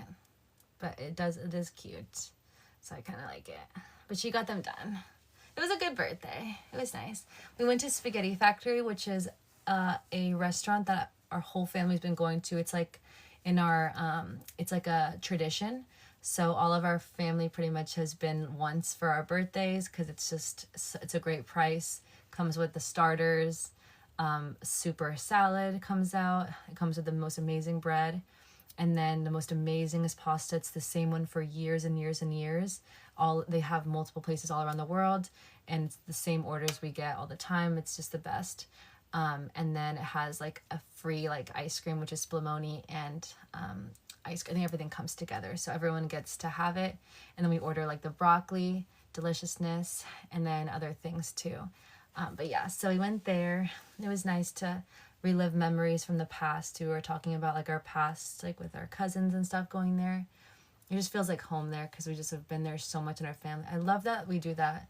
I want to do that with my family and my husband and my kids one day. Just find that perfect spot. It could even be honestly that spot and I show my husband and he loves it and then we keep on the tradition. But it's just an amazing place. It's like there's some special places that are just great prices when you're with huge groups, but also just it feels like you're like in the 1800s because all of it is like 1800s vibe. It's so sick, guys. I'm gonna have a vlog of it. I think I recorded that part. Oh shit, I don't know if I recorded the whole thing, but I recorded one part of it so you guys can see the vibe in there. That it just feels like we're back in that time and I just have all these like everything is so perfect, but also so affordable and cheap and delicious. But yeah, I want that for my children one day too, to have like that one place that's like feels like home when raising. And it's, yeah. Do you have next? I don't have it, no. Do you guys think about our new hair? Do you guys like it, my new hair? Don't you feel like it fits me better? I do like the black, how it's all one color, but I think that black is so scary and I'm not a scary person, so why am I having like black hair? I don't know. I feel like it should be light. I feel like because my personality is like lighter, I feel like I should have light hair. Not saying that people with black hair are scary, but like sometimes they're like, I don't know. It's just, I don't know. I'm not going to say anything anymore. Cody. This two are from Cat. Really? They look good. On me, deserve that. Yeah, deserve what? On you? You're saying I can live in your room for nothing? You're not going to ask for anything in return. Everyone wants something in return. Especially when it's like a living freedom. A free living, that's crazy. It's not true. Ow. That's not true. It has to come at a price. Like there's something that's going to pay the price. I don't know what it is. Guys, my back hurts. I need to stretch. It hurts. I need a massage. Come through. Help me. Oh, guys, I felt in pain. I don't know if it was the way I was sitting, but my low back to my neck hurt. Can you blame us? No, I can't blame you, but at the same time, we need to be better. This is making wonderful. Oh, Jeremy. Oh, Jeremy, you still have our picture up. Jeremy is my first biggest fan in 2025 for me as a dancer. He has those things, says Bella Bells on there. You're my biggest fan. I'm with that massage. Come massage me, please. I'm hurting. It hurts. Sometimes I like to play with you guys because it actually feels better. I don't know why, but when I say things like this, it's like kind of like imaginary, but it's not real, but it is real. It feels real to me, so I get happy. It's really weird. That's how psychology works. That's why teasing is kind of fun. That's why like being in like, what is it called? Delusion? Delusion is good sometimes because it actually like it makes things better. Thank you, Andy.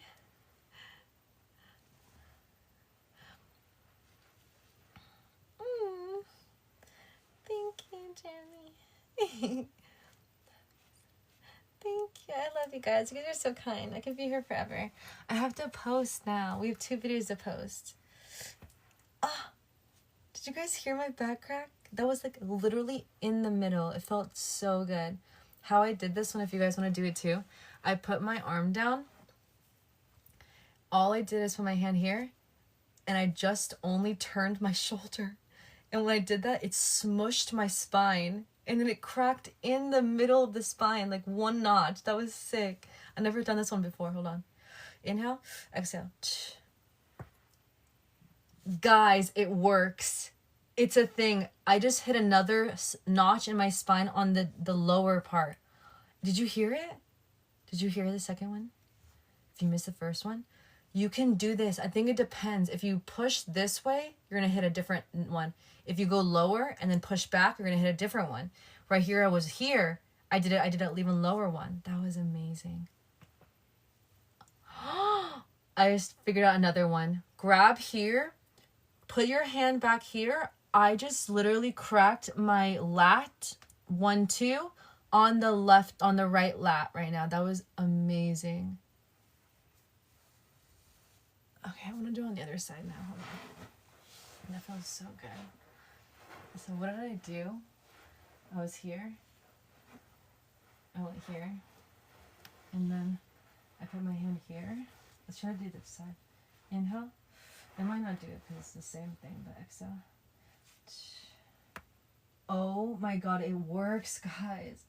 It feels so good. Did you hear it? It was right here. Okay. Let's try again. Inhale. I'm going to go a little lower with my hand.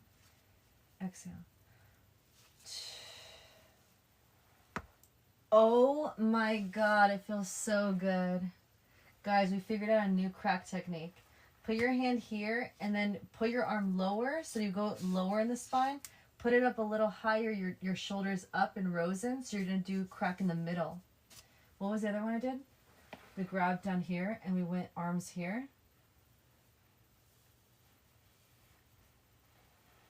No, I didn't get it this one. I want to do that. It was oh, my shoulder just cracked. The left lat, because I know it's the right lat that cracked.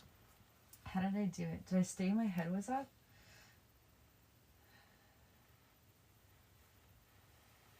No, it doesn't crack on the side.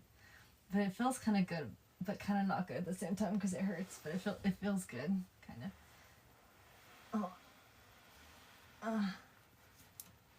Hold on.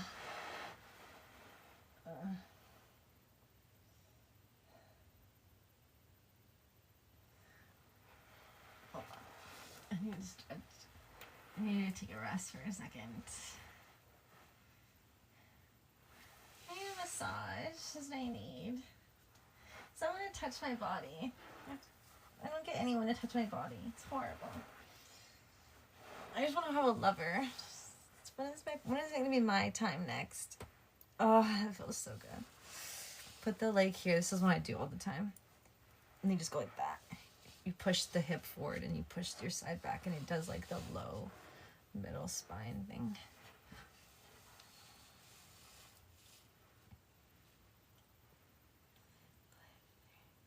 Oh, thank you, Jeremy. This is my new hair. Do you like it? Don't you feel like it fits my personality better?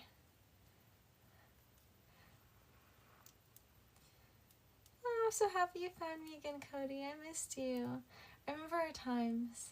You always were such a kind person. You always said kind things. Wow, that's amazing. It's been so long. But you really can know the good people. I don't know what you used to say. All I know is that you were kind. I remember when you would jump on and you'd say something, I was happy. And it was a good thing. It's so interesting. You don't really know.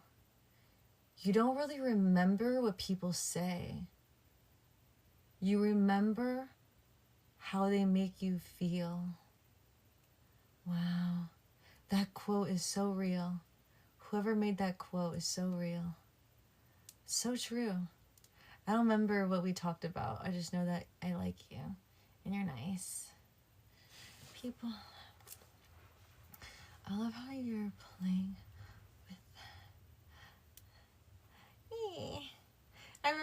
I guess I just, you said that, and then I started playing with my hair. No, I need a lover too. Yes, we deserve lovers, all of us. Thank you. It looks cute, my hair. It's cute. I feel like it's not even gonna happen. It's gonna happen. We're gonna find love. Oh my God, trust me, I had the same thoughts as you. I was like, I'm literally gonna die alone. For women, we go like drastic. We go like, we don't just say like, it's not gonna happen. We're like, I'm gonna die alone. Like, that's how dramatic it is. But we're gonna find love. We're gonna find it. I know it. We have to be patient. We have to be patient. We have to keep working on ourselves. And we'll get better and better and better. Even better by the time we do get love. Our right person. Hello. Hello. My arm's getting tired. I need to lay. I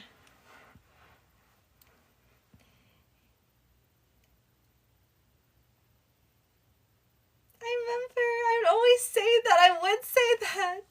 Your dog is so cute. I remember. I know you from the dog picture. That's why when I saw your dog picture, I knew you. Cody, that was actually how I remembered you, because I don't know if I would have remembered the name Cody. I don't know. But I think your picture, because it never changed, and it was such a cute thing to me, and I freaked out when I first met you, and I saw your dog. Like, I think it stuck with me, so then every time you pop on, not only do I like you because you're nice, but also your picture is so cute. So it's like, psychologically, it's just happiness looking at your name, looking at you, just all around, just happiness. He's so cute. The little Dirk. That's your Dirk. My Claire's, she's sleeping up there. Chloe's still here. Cody. I'm so happy I can make you feel happy. Well, you guys make me feel happy too. I can't read it. It went too fast. I have to repeat it. I didn't have to read it. No, the church boy was the church boy was the Neph. Wait, what does that mean? He was in what? He was cool though. He was a cool dude. I couldn't marry him, but he was a cool dude. That's for sure. As a friend, he was sick. Like, there's just certain, we just weren't a match. Hello. 5 push-ups. You want to work me out? You want to work me out? He was the one for me? You think, Grandy?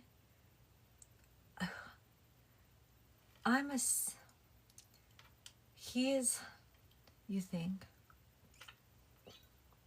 He was a really amazing man. Or I don't know if I could use that word, but technically, yeah. I don't know, guys. I don't think so. I would have had to work through so much trauma for him. I would have had to heal him. And I just don't have the energy. I gave that up in high school. I don't love a man to heal their addictions. I did that with my second love. Ended in him relapsing, hiding it from me for a whole year. Me finding him passed out with tin foil with dots on it in the car. 2 or 3 times. I stayed again and again. I can't heal a man from addiction. He has to go on his own path.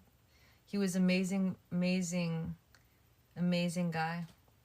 Personality, godly, morals and values, lives for the most part right in that one thing. But his addiction, I tried to do that with my first. I tried to help him. I did for a while there. He got a job. I got him into real estate. He was doing construction. He couldn't hold down a job before he met me, so he did good. He started making more money. I helped him a lot, but he ended up relapsing again. So you can't tell someone to stop doing something. That's why I need to help you guys before you guys find your love. Because if you guys go try to find your love and you're not ready, she will not change you. Because a high value woman knows her worth. And in order to really have a lasting marriage, you need to be your best self when meeting a person, so the woman can remember you. Remember, we don't forget anything. We can know you for who you are from the day one and have all the respect for you and want to suck you off and love you and raise your children and everything, because you grew to be the man that is deserving and that we've known you from day one to be, right? So with my exes, like, I had to teach. So I saw him in a different way, because all I seen is the chaos and all of these things that are common sense that I could never fully, like, I could never marry him. Even if I loved him, I could never. Because I just seen so much I can't unsee. I can't unsee it. And he ended up, he wasn't going to get better, even if I tried. You can't tell someone to stop. That's not who they are. You just try to change someone, they need to change by themselves. Especially when it comes to addiction. Especially if someone's addicted to something, you're just going to be like, oh, don't do this because you're with me now. And they don't do it. That is the definition of failure in every aspect. That's like a common universal law. What are the laws of the globe of Earth? That's a law. You cannot, that is a law for humankind. You cannot tell someone to change their habit, especially an addicted habit, and just because they want to love you. That's crazy to me. I learned that the hard way in high school. It was hell. I'll never do it again, which is why I need to help you guys now, so that when you do get to your woman, like, you already solved everything, so that she doesn't have to feel like, oh, I have to teach, because it's not gonna work out. It's not gonna end in marriage. It could, have some time there, but it won't end in marriage and children, right? And that's the ultimate success that we all want. We all want to end in marriage and children and cuddle together and fuck forever and just have a great life. Simple. Take care of each other when sick. When getting older together, experiencing memories together, leveling up together, making money together. Have it just... But we need to do the work on ourselves now. We need to spend the money to do the work on ourselves. I've spent thousands of dollars to help me, and I still work. I just spent $100 for the month. I'm going through an education right now. I just went through, like, so much learning right now, like, so much. I'm still going through it, right, Chloe? I could do a second month. It's a different type of one. I usually do the ones that's like a one-time thing I have it for life, but this one is like a temporary. I wanted to test out because some interesting information. It just kind of happened, and so I clicked it, and then it ended up accidentally happening. But I tapped in at first, and then now I'm here. But I'm like, first I was kind of upset, but at the same time, like, it's good. I'm learning some things. We have to always level up, right, Chloe? More and more things.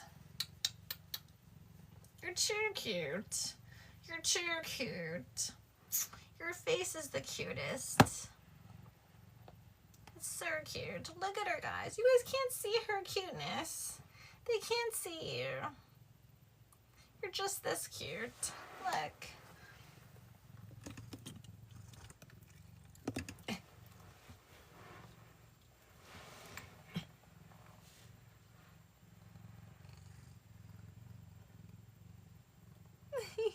The Bella and Chloe show.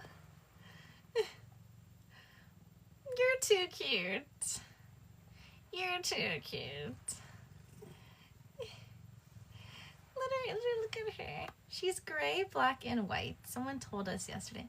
Dylan, you're here. I miss you. She rolled. Dylan, I miss you. We're going to be doing a live stream again soon. We're trying to prepare for when we go hard on live stream. Dylan is one of our amazing mods. Also Ashley and Billy as well. When we do have this time, though, when we start up again, we might need more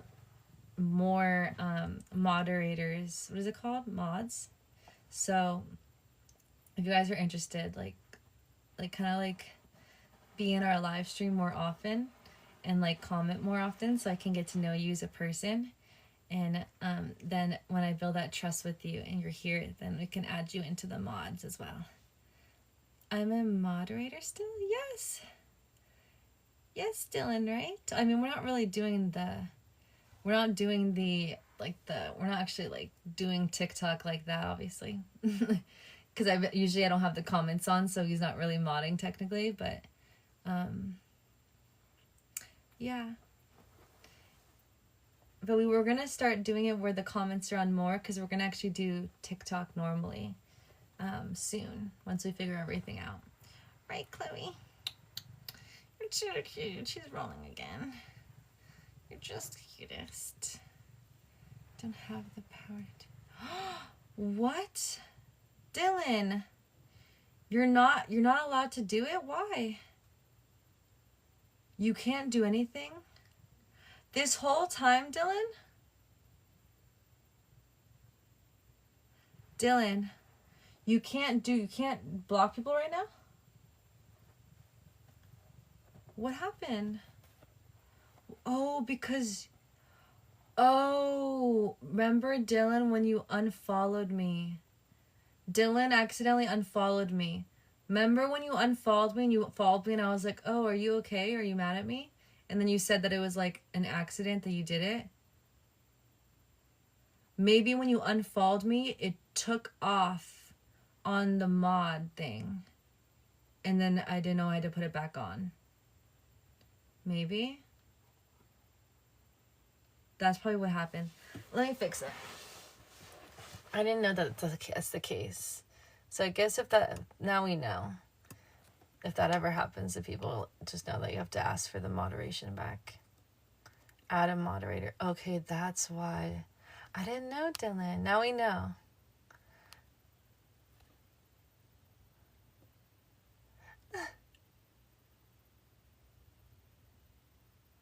Oh my God.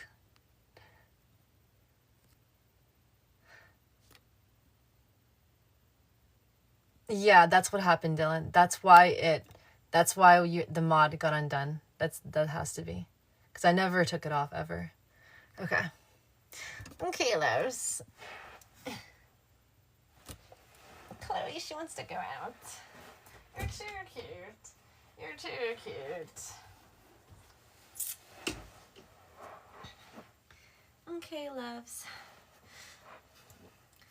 I love the username. Oh, I'm so happy you love it. We changed it back to how it used to be. Yay. Things are starting to go back how they were. I had a little not happiness with what happened, I guess, with the losing the accounts. So I was really kind of done at that point. But now I'm feeling different because I miss you guys and I miss like the vibes, talking and hanging like we're doing right now. I miss doing this and I always have the comments off, so I like this. I want us to do this, and so we have to, do TikTok then. We gotta go back to how it was, because it was fun how it was. I like it. Do you have another backup account? No, I do have a growth group account for our growth group, but it's just a new one. I haven't really been promoting it because we have it on IG. We have the growth group, and we have Facebook, the Facebook group. So it's not really. I just haven't really. I haven't posted anything, so I haven't really promoted it. But yeah, I also have the Lara Yoga as well. How it was. Much better. This is how it was when I first joined your live. Yes, still when we talk. Yes, this is better. Yes, but remember how we're doing YouTube, so that's why I turned the comments off, and it's just not. It wasn't. I just felt like there wasn't a need if I wasn't trying to grow on TikTok. I didn't really care. But now that I'm starting to care and I want us to do this, then we should go hard again and try to rally our team up and try to be a strong team against all the other people. We should do it. It was fun. It was always fun to just be able to hang with you guys and talk and have memories and help each other grow and just, live and be. So I miss it. YouTube is fun. YouTube is good, but it's just a different energy. In my opinion, I think that live stream is a little more funner than YouTube, I would say. Just because I can hang out with you guys and we can connect. And with YouTube, I make the content alone in the quiet, and then I edit the content alone in the quiet, and then I post the content alone in the quiet. And then I do the same thing every single day for hours. So it's a different energy to be a YouTuber versus a live streamer. And that's what I didn't realize when I made that switch till I lived it. And now I miss you guys, and I miss TikTok, and I missed having conversations. I want to do this. I want to go hard on TikTok. I want to make this. I miss it. I miss you guys. It's better. It's honestly, to my opinion, is better than I think YouTube. Even if YouTube is like the best app when it comes to like helping people, and like, you know, it's just the main app to like learn things and to get cool things and music and stuff. But TikTok for day to day, like doing TikTok how we did, is, to me, it's more funner. But I still love YouTube. I'm still gonna keep the goal. I still want to, go hard on YouTube still. It's just that I just miss you guys, and I want to do TikTok. Actually, I was just upset that they took my accounts, so I was like, I'm not doing this again. I'm going to YouTube. I guess it was a pride thing. And so I was like, I'm just done. I'm just gonna, But now I've rethought that, now that I've healed from the trauma of losing everything for months, all of us, all of our community. And now I want to come back. I'm not a liar. I like looking at her. Thank you. That made me feel good. Thank you for your kind words. I missed the comments. I couldn't read them. I'm sorry. It went by so quickly. Why? There's only one comment I can see right now, because I just got back to watch your live stream.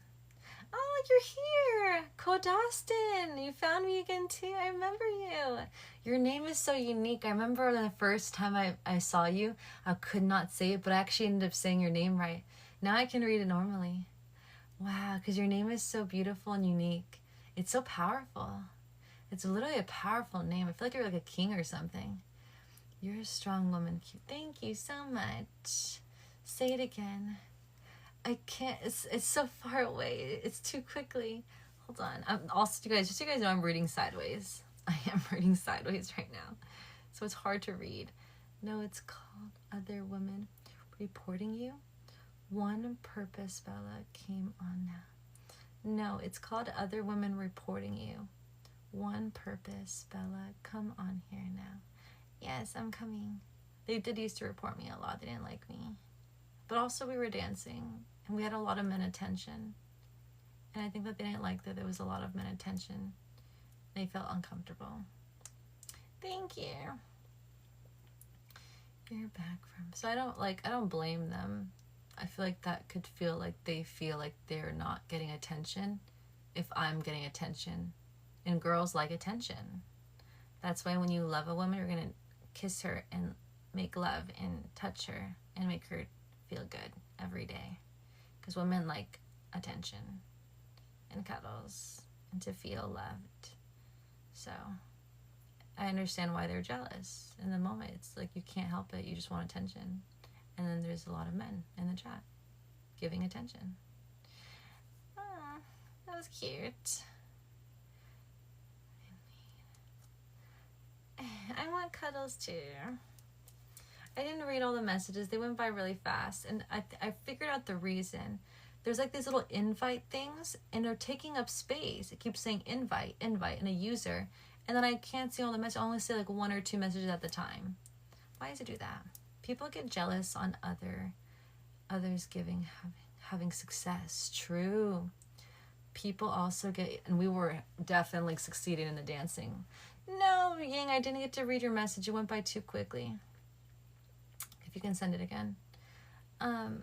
Thank you, Jeremy. Do you have a natural highlights? No, this is, we just dyed my hair a couple of days ago before my birthday. Do you gonna start giving out making love tips again? Oh my god, that would be kind of fun. Send a galaxy and I'll give you something that feels good to me. We did like 100 of those. I don't know how I kept up with that shit, guys. That is how smart my brain is. That is how much women don't ever forget. Holy shit, that's just like literally the statistics and everything. How did we pull all of that love in from my brain day after day after day after day after day? That was nothing, everything came from my experiences. Everything. That is crazy. I ended up literally taking notes of everything, and I actually saved the video, went back to everything, and literally saved everything so I can put it in the men's program. Shh. So everything that we said, I literally, because I was shook. No girl has had the experiences as I had, first off. So on top of that, I give you guys more tea because of that. And I had so much tea to give you, and I literally saved it all. And it's there. It's there. It's in the bonus part. It's not in the actual problem. But if you get the bonus stuff, then it is there.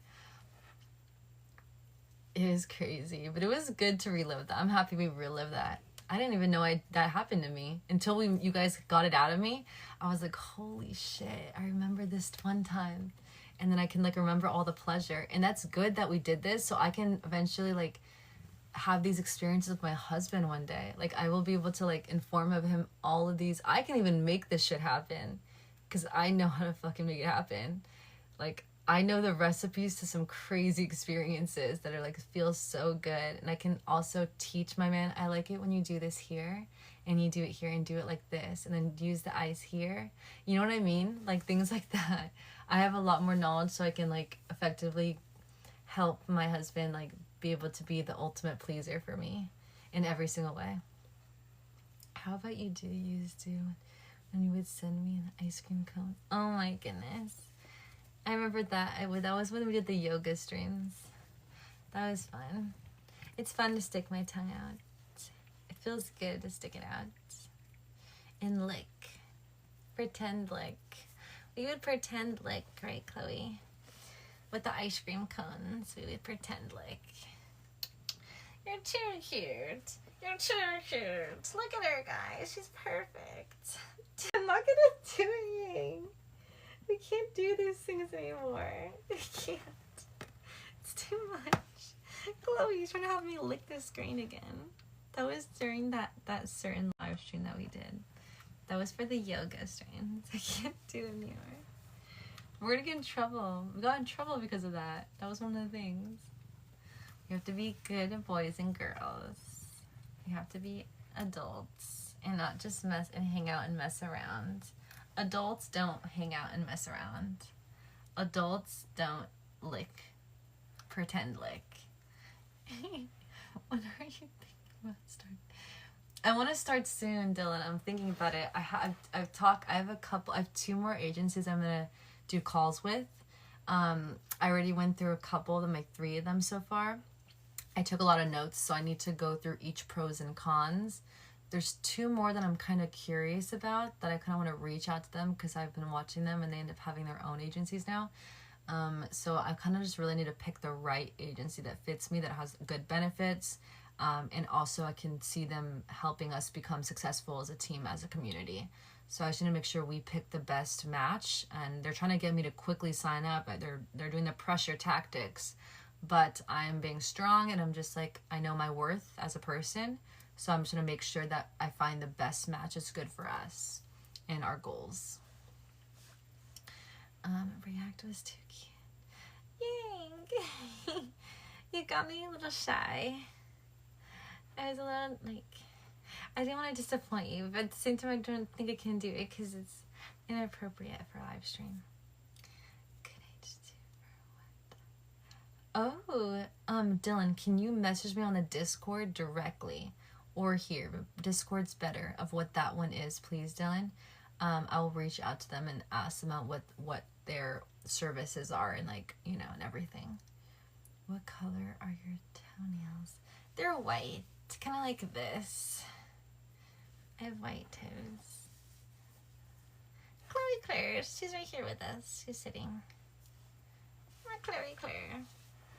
You're so cute. I love you. This is my cat. This is why I'm scared to also leave her. She might pass away if I leave. That's what happened with Kiara. Remember when I left to LA for the agency in the Creator House? Kiara passed away because of that. Because I was like keeping her alive by loving her. And then when I was gone, she just let herself not make it. And what if I stay away from Chloe like a month, like what happened with Kiara? Because when I was in Bali, it was only 2 weeks. What if I went longer and then she felt like she didn't need to live anymore, and then she just didn't feel like happy, and then she passes away too? I can't live with myself if I did this 2 times to animals. What happened, Billy? Get off. I always find Shaq the cutest guy. Ah, Jeremy. How do you know I'm shy? Some people don't know that I'm shy. Are you Montenegrin? Montenegro. R-O. Yes, that's my dad's last name. It's also a country, apparently. I've never been. Chloe, what are you eating down there? She's licking herself so intensely right now. Chloe. Oh, she's going hard. She's going hard. You guys can't see her. She's so cute. I can't read the messages. They went up too quickly. And there's these bubbles that keep saying invite, and I don't know why. I don't want them to come up because I can't see all the messages. My plans for the weekend are maybe to go to the nude beach, possibly tomorrow, and then to do a yoga stream, and then to get work done on the program and edit and post videos. Can't go hard. Ying.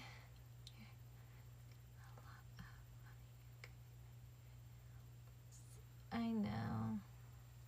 I don't know. I need an agency. I feel nervous. I don't want to just do it. Nude on the beach, yeah. Both. That beach, yeah. N-U-D-E, yes, that beach. Oh, thank you. It was nice to see you too, Jeremy. Have an amazing night.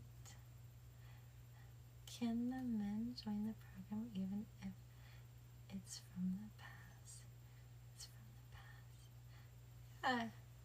Can a man join the program? You can join the program at any time. Yeah. But of course I need to finish it. So, I mean, there was people, you could do the pre-sales too. I have all the listing. But then I just don't want you to like feel rushed or like, you know what I mean? So I have all the things.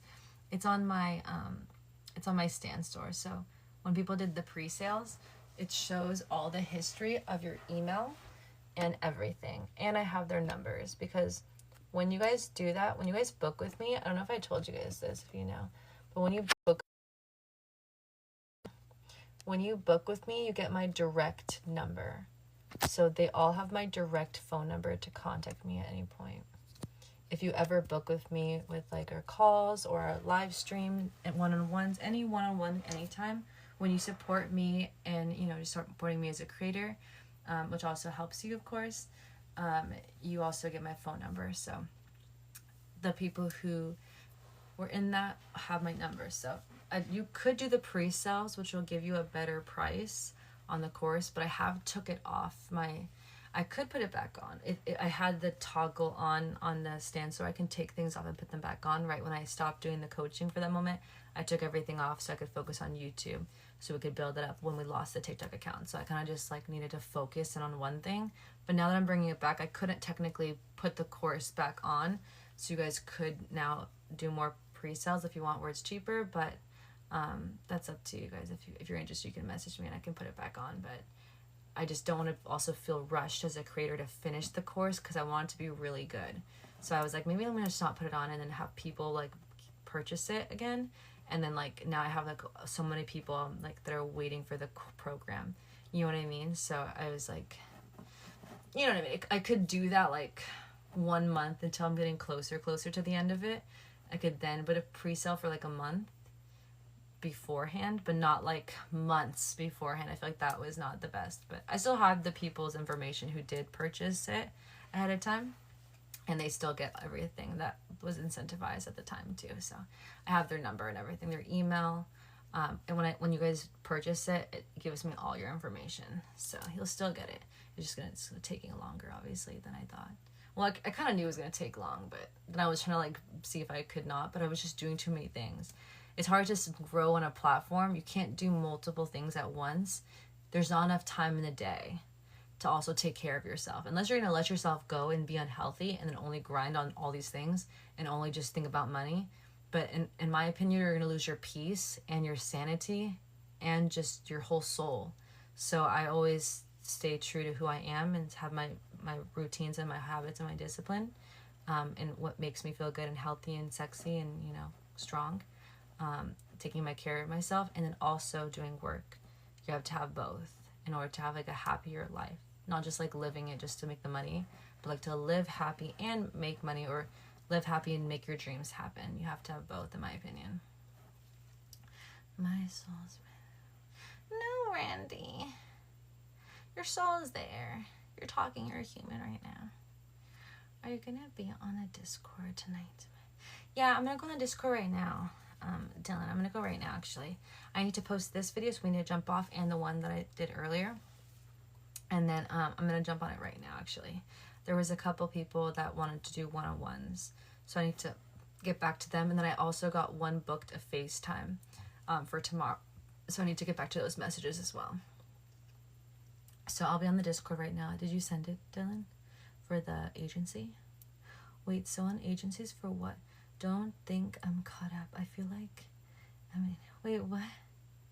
You're not an idiot. I don't know. We're just talking about like, for me, I want to be in an agency for us to, well, when I start to go live for 5 to 8 hours a day straight, like when you become a live streamer, if you're interested, it's a job. Just like you go to a 9 to 5, you have to clock in. So in order to, you know, make money and please the system, you have to follow a code. It's a job. So that's kind of why I've been like kind of having more fun just to jump on whenever I want to right now. It's been kind of chill because it's not like a job. I'm not taking it seriously. I'm just doing YouTube. But normally you have to like clock in and clock out like a job. So that's when it starts to get stressful because you're not like truly free, kind of. It's still a 9 to 5 job, but at least you're doing something cool, but you still have a job. So right now I'm just like, remember I told you I was like, I want to do things earlier or not, but I'm kind of just like, whenever I feel like it, I'm going to do it. And it kind of just like, it just is a chill, peaceful life this way. But at the same time, you have more structure and you can grow better. And that's how you have to do TikTok. You have to have a time frame like a job.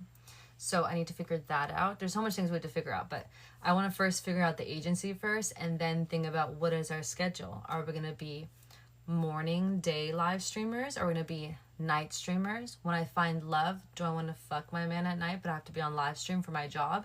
So there's a lot of things I have to think about. Because when I make this move, it kind of determines our whole success in this industry. So I do love talking to you guys, hanging out at nighttime. It's fun for me, but at the same time, I want to think about my future too. And if I'm doing this for like 5-10 years, this is my career job, I have to think about what can I also like keep up with, because it's a job. You have to clock in at that time, right? So I'm just trying to think. I don't know. It's interesting because I want to prepare for my lover too, but I don't know when he's gonna come.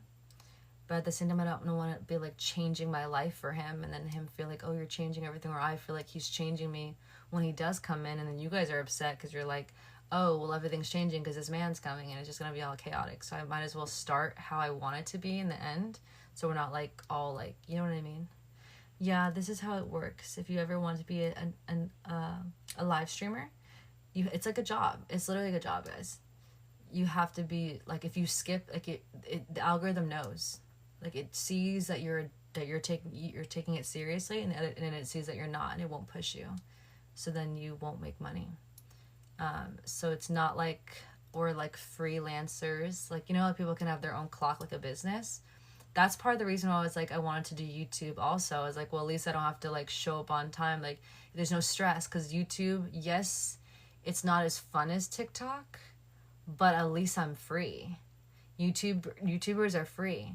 And especially eventually if you hire an editor that does all the posting, everything for you, you're even more free. All you have to do is sit there, film, and then they post to edit everything, and then you're free to do whatever you want with your husband, with your kids.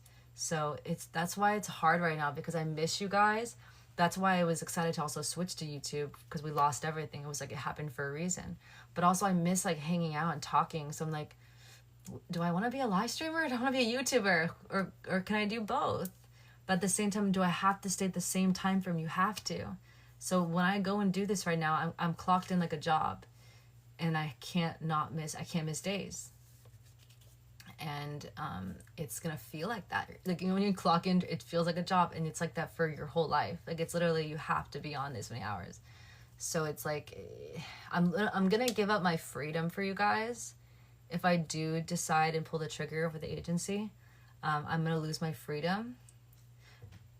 But then I have like a structure, and I'll be able to love and hang out with you guys and have fun and talk more, and like, you know, just vibe out and just like share life together. I just remember the memories of back then. I missed it. I've been missing it. You know what I mean? So it's an interesting thing, but I am giving up my freedom. So it's just something to think about. It's just something that's kind of, I like being free. It feels fun to be free, because if you have a business, you want to be free. You know what I mean? That's the point that we even do business. It's the reason why we do this, is so we can have our time and do whatever we want whenever we want. But at the same time, like, TikTok is so much fun. You know what I mean? So it's like, it's worth it, but it's also like a job in a way, because like you can't miss even when you're tired. Even if I were to wake up and be like, I'm sick today, I gotta still go on. You know. But at the same time, that could help me, because then it keeps me in the game even when I'm sick. Because like right now I can just jump on whenever. I'm like, I woke up like gross. I threw up again today, guys. I threw up again this morning. What is wrong with me? Well, not first I had migraines. First it was a stomach problem, the chest problem. Then I was breaking out, and then I had migraines recently, and then I'm literally throwing up like every morning now. What's wrong with me? Anyways, but what was I saying? Oh, like if I have a bad morning, or I woke up just like, I could sleep as long as I want and sleep in as long as I want, it's chilling, because I don't have a schedule. I'm doing YouTube, right? So that's the only thing with TikTok that's kind of like not good. But I know once I'm in it, it's fun. But if I pick a time that's too early, I'm gonna be not happy. It has to be at a point where I can still stay up a little bit, but do I want to be someone who stays up? Or do I want to be a woman who goes to bed on time with her husband? So it's just hard, guys. What do you guys think? Like, I love you guys at night. I love this at nighttime too, but like, I want to be a woman who like wakes up like a normal hour, right? That's like good for a man, especially if he has like a job. Like, I want to be able to sleep with him. Go to bed on time. Trust me. Yeah, I know. This is going to be good for my health long term. I think we should have live streams during the day, guys, or like midday. Because if I have live streams at night, we're going to do what we did last time. We're going to stay up to like 5 a.m. talking, hanging out. It's just how it is. But if I have it during the daytime, at least we have structure. At least I have structure as a human. And I'm like, we're clocking in here, we're clocking out. And then I do YouTube for the rest of the day. Or if I want to hang out longer and I want to bring you guys like and do things at nighttime too, like for our dancing and stuff, or teaching, we'll have like 2 streams in a day.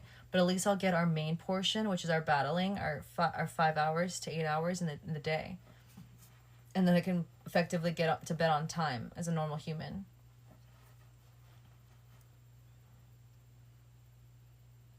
There's pros and there's cons. But it is a job, so I have to pick the right thing, because I have to stick to it, right? My mom used to stay up late, and her and my dad barely got time to see.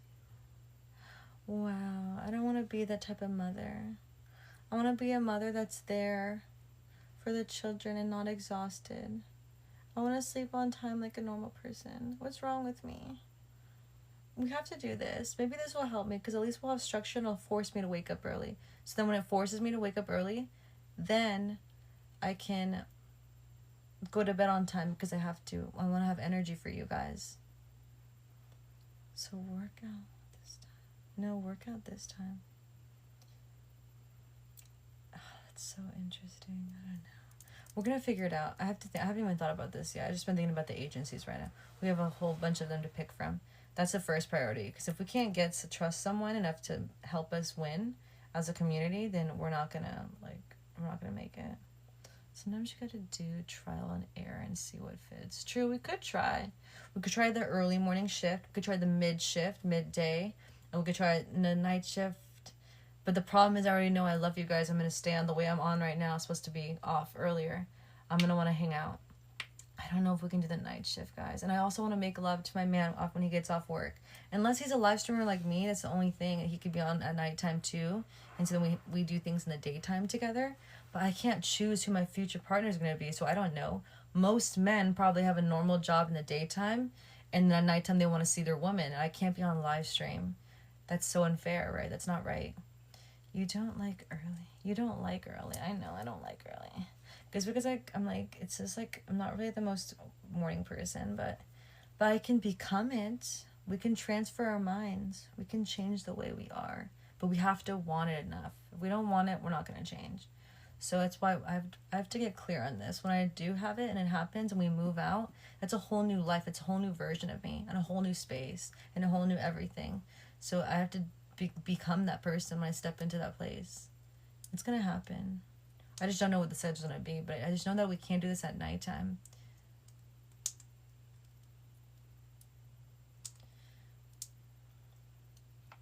I don't know. It's a lot to think about. We have time. We're not in any rush right now. I don't think we're in a rush right now, so we'll figure it out. I don't like when this goes down like that. More fun. That could make live making more fun. Yeah. Thank you so much for your kind words.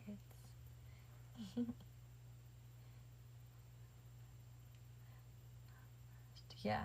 It feels better to do this not rushed. Yeah. We have time to figure out all the details of how our stream's gonna go. I also need to know, like, what do you guys want to see from me when we are together 5 hours, 8 hours straight on a live stream on a chair? It's a serious thing. Back then we had a whole plan. The agency had gave it to us, but it was a bad plan. But now, like, what are we gonna do?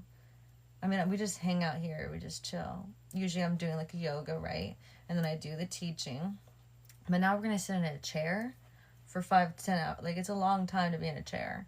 My back's gonna hurt. Maybe I should invest in a better chair. You know what I mean? Then what are we gonna do? We're gonna battle for sure, like every 30 minutes. But like in between that, should we have like games or something? Like, what are we known for as a community? What do you guys want to see from me? Do you guys want to ask questions? Do we want to do like games? Back then we used to dance. We could do not fully dancing. I don't want to get in trouble. But we can do like lip singing dancing, like lip singing like on the chair, not like standing up and dancing.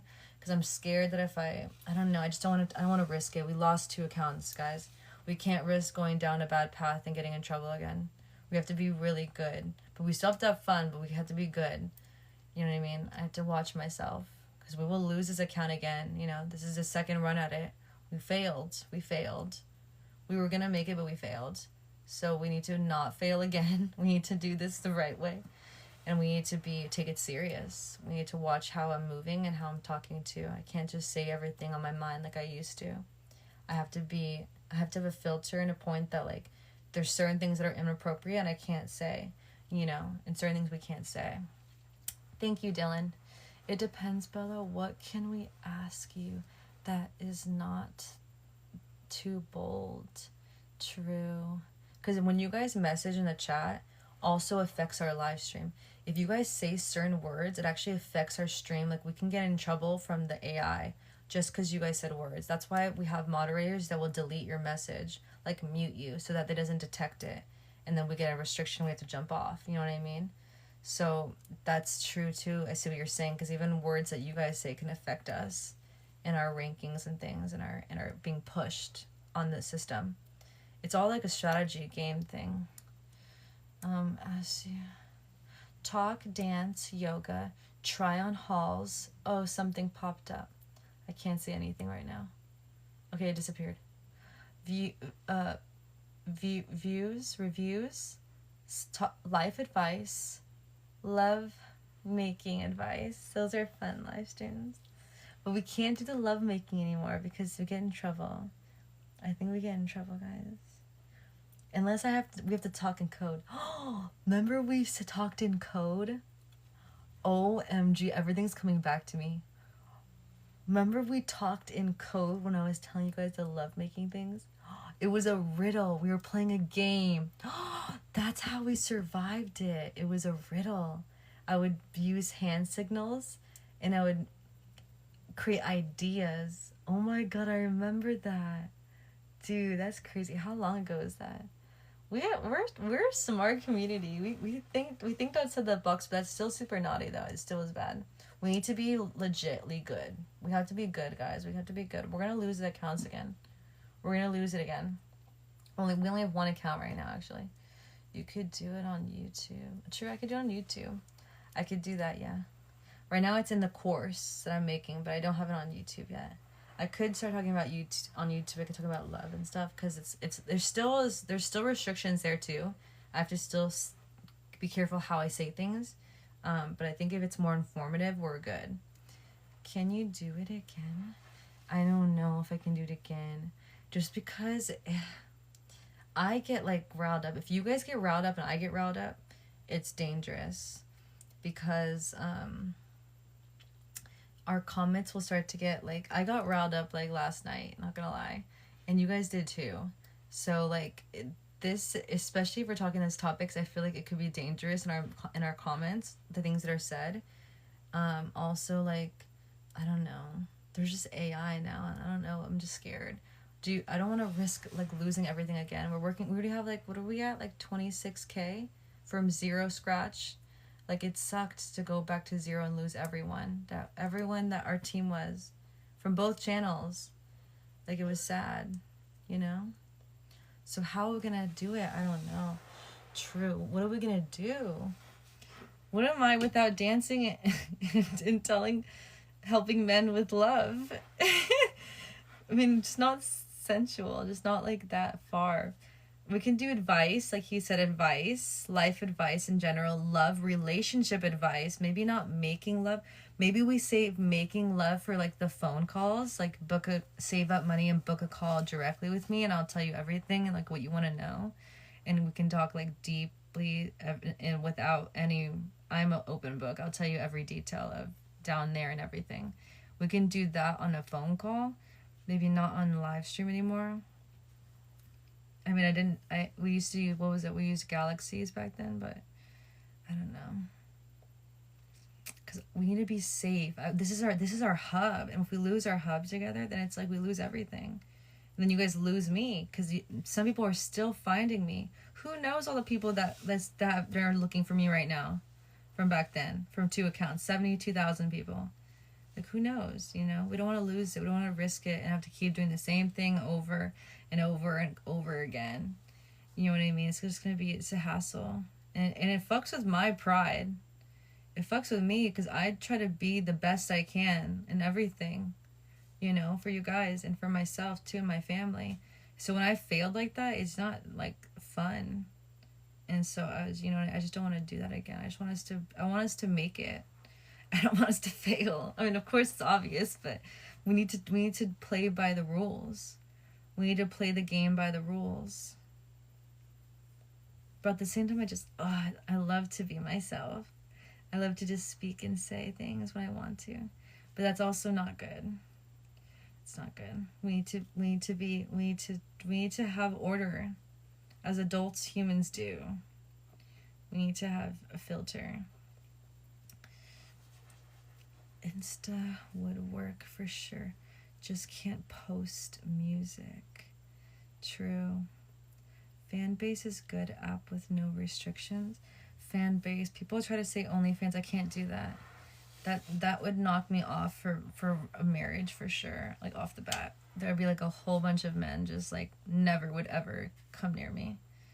I see with the idea of what it is, like having the community hang out there and like whatever, but no. No, that doesn't work either. Billy, you're here. You fell asleep and you're awake just right now. We're talking about Billy. We're talking about what we're going to do with the community. Literally. It's so gross there, guys. Someone told me that they were, like, doing corn on there. It's so gross. Horrible. Oh, it's... Oh, my goodness. Randy. We're going to rile up. That would be amazing. Thank you for your support. You're going to help us win these battles. I don't know who we're going to battle. Can we make sure they're not mean, guys? Remember that one time, Billy? There was a mean guy. That's what I'm scared. I told Billy earlier, I was scared. I'm like, I want to do live stream, but I'm also sometimes a little, like, nervous. Because I'm, like, emotional. I'm a Pisces. I'm like, if we're going to play a game, I'm going to play it. But, like, I need to keep my emotions in check. But if they're mean, I don't want to... I'm going to feel emotional. I'm going to be sad. If someone's mean to me, like, I need to, like... Do I be mean back? And then what if I'm mean back? Like, is that going to be good or is that going to be bad for me as a person? Like, how do we defend it? Or I stay silent and just, like... Or I just leave the screen and then you guys play for me? I don't want to know what to say to those people. We have like a moderator chat in the Discord. I was starting to brainstorm because I was getting nervous about it because I forgot. I remember there was good times we'd win, and I remember there was bad times and I like wanted to cry. So I was thinking about it in the car, and then I messaged on the way to Arizona. I messaged on our moderator chat on Discord, and I was like, "Do you see it, Billy? I don't know if you saw it or Dylan's here, but Ashley for sure saw it that day we were talking."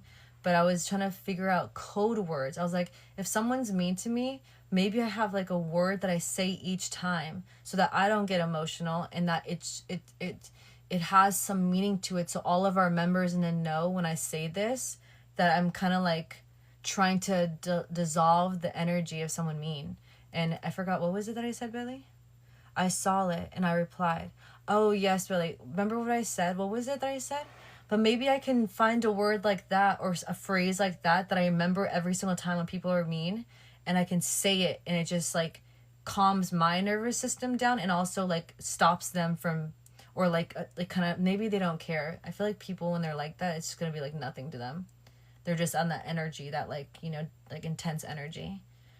But maybe I can have a code word like that when we're battling tune and people are mean. And I can have that same phrase, but at the same time, then it's like, I don't know, guys. That's the one thing about battling. Sometimes you get, like, really intense people. But I want our team to be so good that it's like we don't care. Talk because we're going to win, even if you're mean. You know what I mean? You act what you talk about. You act what you talk about. You act what you talk about. So I act what I feel or what I talk about? You mean on the battles? You act what you talk about. Like, what do you mean? With the heart me, thank you. Bryson, so we need to figure out that too, the battle energy. Because I don't know how my energy is going to be. You know what I mean? It's been a long time since I've done it. And, like, I need to get into, like, the strength of like being able to like, you know, say things back to them and like, you know, like effective. If they're mean, if they're nice, then we're gonna have fun. It's just gonna be a fun battle. But if they're mean and they're trying to be like kind of competitive to win, like if we're doing a tournament or something and it's like one of those things and they're not nice, then it's like the energy, you know what I mean? But if they're nice, it's gonna be fun. I can make friends, right? Why don't you do private calls with people you trust talking about anything? I do, Randy. Look on the link in my bio. I can't say that, oops. But I just said it. But yeah, I do have a Stan store. You guys can see the prices and you guys can message me directly. If you don't want to use the website, you don't have to. You guys can also do Cash App. I have a whole link tree on there too. And I list everything. Some people want to go through the system through my website, and then some people like to do it old-fashioned way, just come straight to me. So you guys can do that too. Being mean is your thing. I'm mean. I can be mean. I can be mean. Bad girl. I can be a mean girl. I can do it. If they're mean to me, should I be mean back? Like mean? But I don't want to be mean though, because it's intense. I feel like I don't like how, if we have to be that. Unless I have to, unless they're really mean. Like if they're mean, like I have to say something, right? But I can do it. If you guys think it's good, I should do it. I can try. We can do one. We can test one with a mean person, and I can try to be mean and see if it works. But I don't think it's gonna work. That's why we don't be mean to people, because people that are mean, they're not worth it. It doesn't do anything to them. So why are we gonna say anything? Who cares? You know? If they are mean, I will get them. Thank you, Billy. Save me, please. No, don't let them ruin your energy. I know, Yang. I try. Sometimes I have my energy good, but sometimes I don't know why they hit a nerve. Back then, I didn't always say it, but sometimes they'd hit a nerve. I don't know why I'm like this. I guess it's because I'm emotional. I'm a Pisces, so I kind of care. I care about things. I care about people. I care a lot. So then I get emotional. And so I don't want to be emotional though. I want to be strong, like the other women on the live streams. But how do I become strong? You guys have to help me become strong so I can like fight these people and be able to talk back. I want to be able to talk back, like if they're being mean. I want to be able to like say something that's like also like, you know, has like some energy of like intensity, so I can be like them, but like kind of even the playing energy of the energy. You know what I mean? Or we just try to avoid people that are mean altogether and try not to battle them. But then at the same time, we can't say, no, don't be you. Change the game by being you. Oh, Tony. Telegram is horrible. I personally never have used it. Study and spit facts. Ooh. About them? What's up? Dylan and Billy is super cute. Billy's also a mod, guys. Dylan and Billy are mods. But, yeah, I need to figure it out. I guess we just jump into it and we just see. But I think people are mostly nice. But if they are mean, we have to have a word, which is what I was talking to them in the chat earlier, like this week.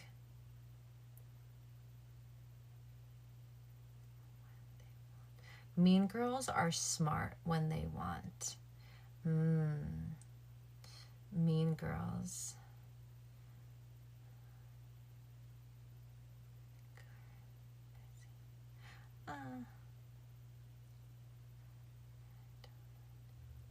Should I have a word? The bad girl. The bad guy. The bad guy? I missed what you said. I missed. It's going too fast. Yo, Galaxy. The bromance is on. I know, it's so cute, Yang. The bromance. I got the movie stuck in my head. What movie? I sent it to you earlier. Oh, the word that you think I should use? Oh, yes, the word. Can we practice? What was the word? Can we practice? The word was...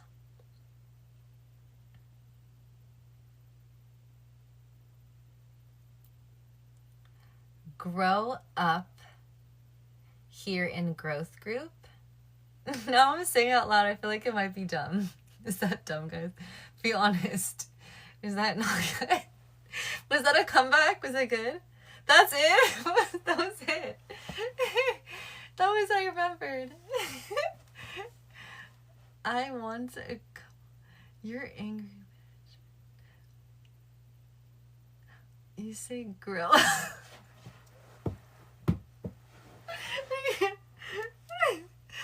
I didn't say it right. I need to say it better. I need to say it naturally. I said it like a robot. I've been busy.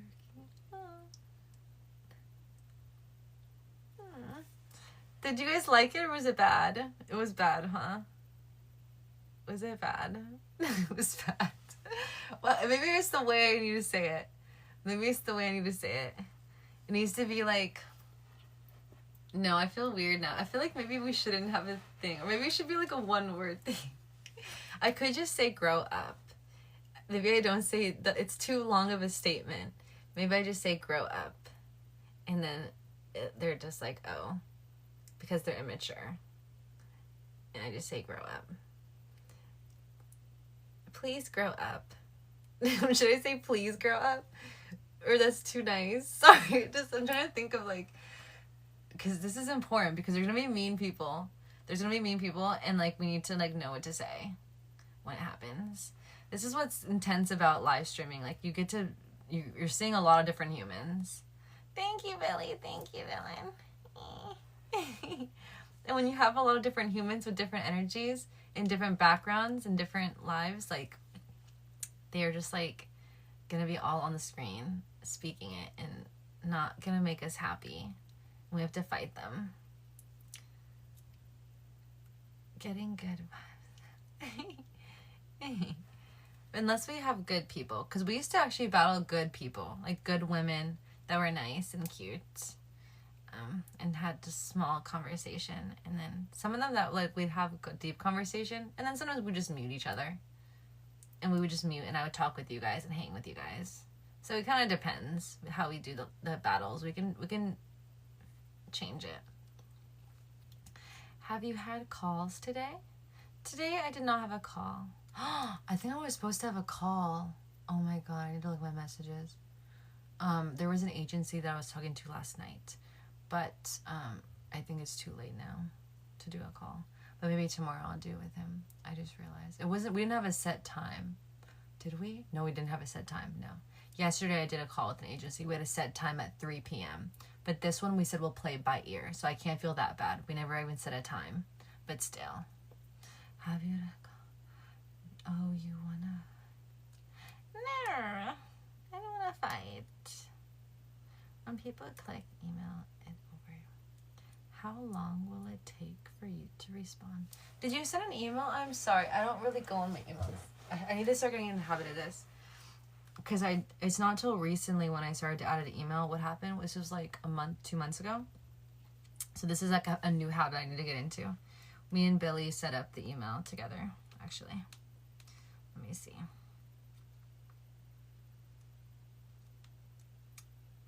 Okay, I found my emails. Damn. We have a lot of different YouTube companies. Tons of YouTube companies are trying to fix my YouTube. I hope you're doing well. Recently, I visited your YouTube channel and watched your latest video. Your content quality is really good. However, I noticed your channel and video CEOs are not fully optimized, which is why your videos are not reaching the right audience. And then they actually have screenshots. They literally have screenshots of me and they give like descriptions. I don't know if these people are real or they're like robots or like, are they actually gonna help me or they're just gonna have me. One of them charged me like $500. And I was like, oh my God, like how much are they trying to charge me? I don't know what's the normal rate for people to help, but I just keep getting a lot of these emails with like screenshots and things, like them knowing about the CEO stuff. I don't know much. I'm still, Jeffrey, is that you? That was nice. He sent a birthday email. We have another one. All of these are pretty much YouTube. YouTube. Conversation with the Sacred Hotel Suites by Nirvana. We know your time is precious. That's why we created a virtual walkthrough. That was when I was going to possibly live in Nirvana. When I was going to live in Bali, but then Bali didn't work out, sadly. Recap, next steps. Oh, this was going to be a new coach, but it was going to be like 11 grand to do this coach. I was like, fuck, that's crazy. Crazy, but they are quality, so I respect it. They're a quality company. And I have learned from a course like 2-3 years ago with the head, and it was really good. So I understand why it's that expensive. They're a good company, but still crazy.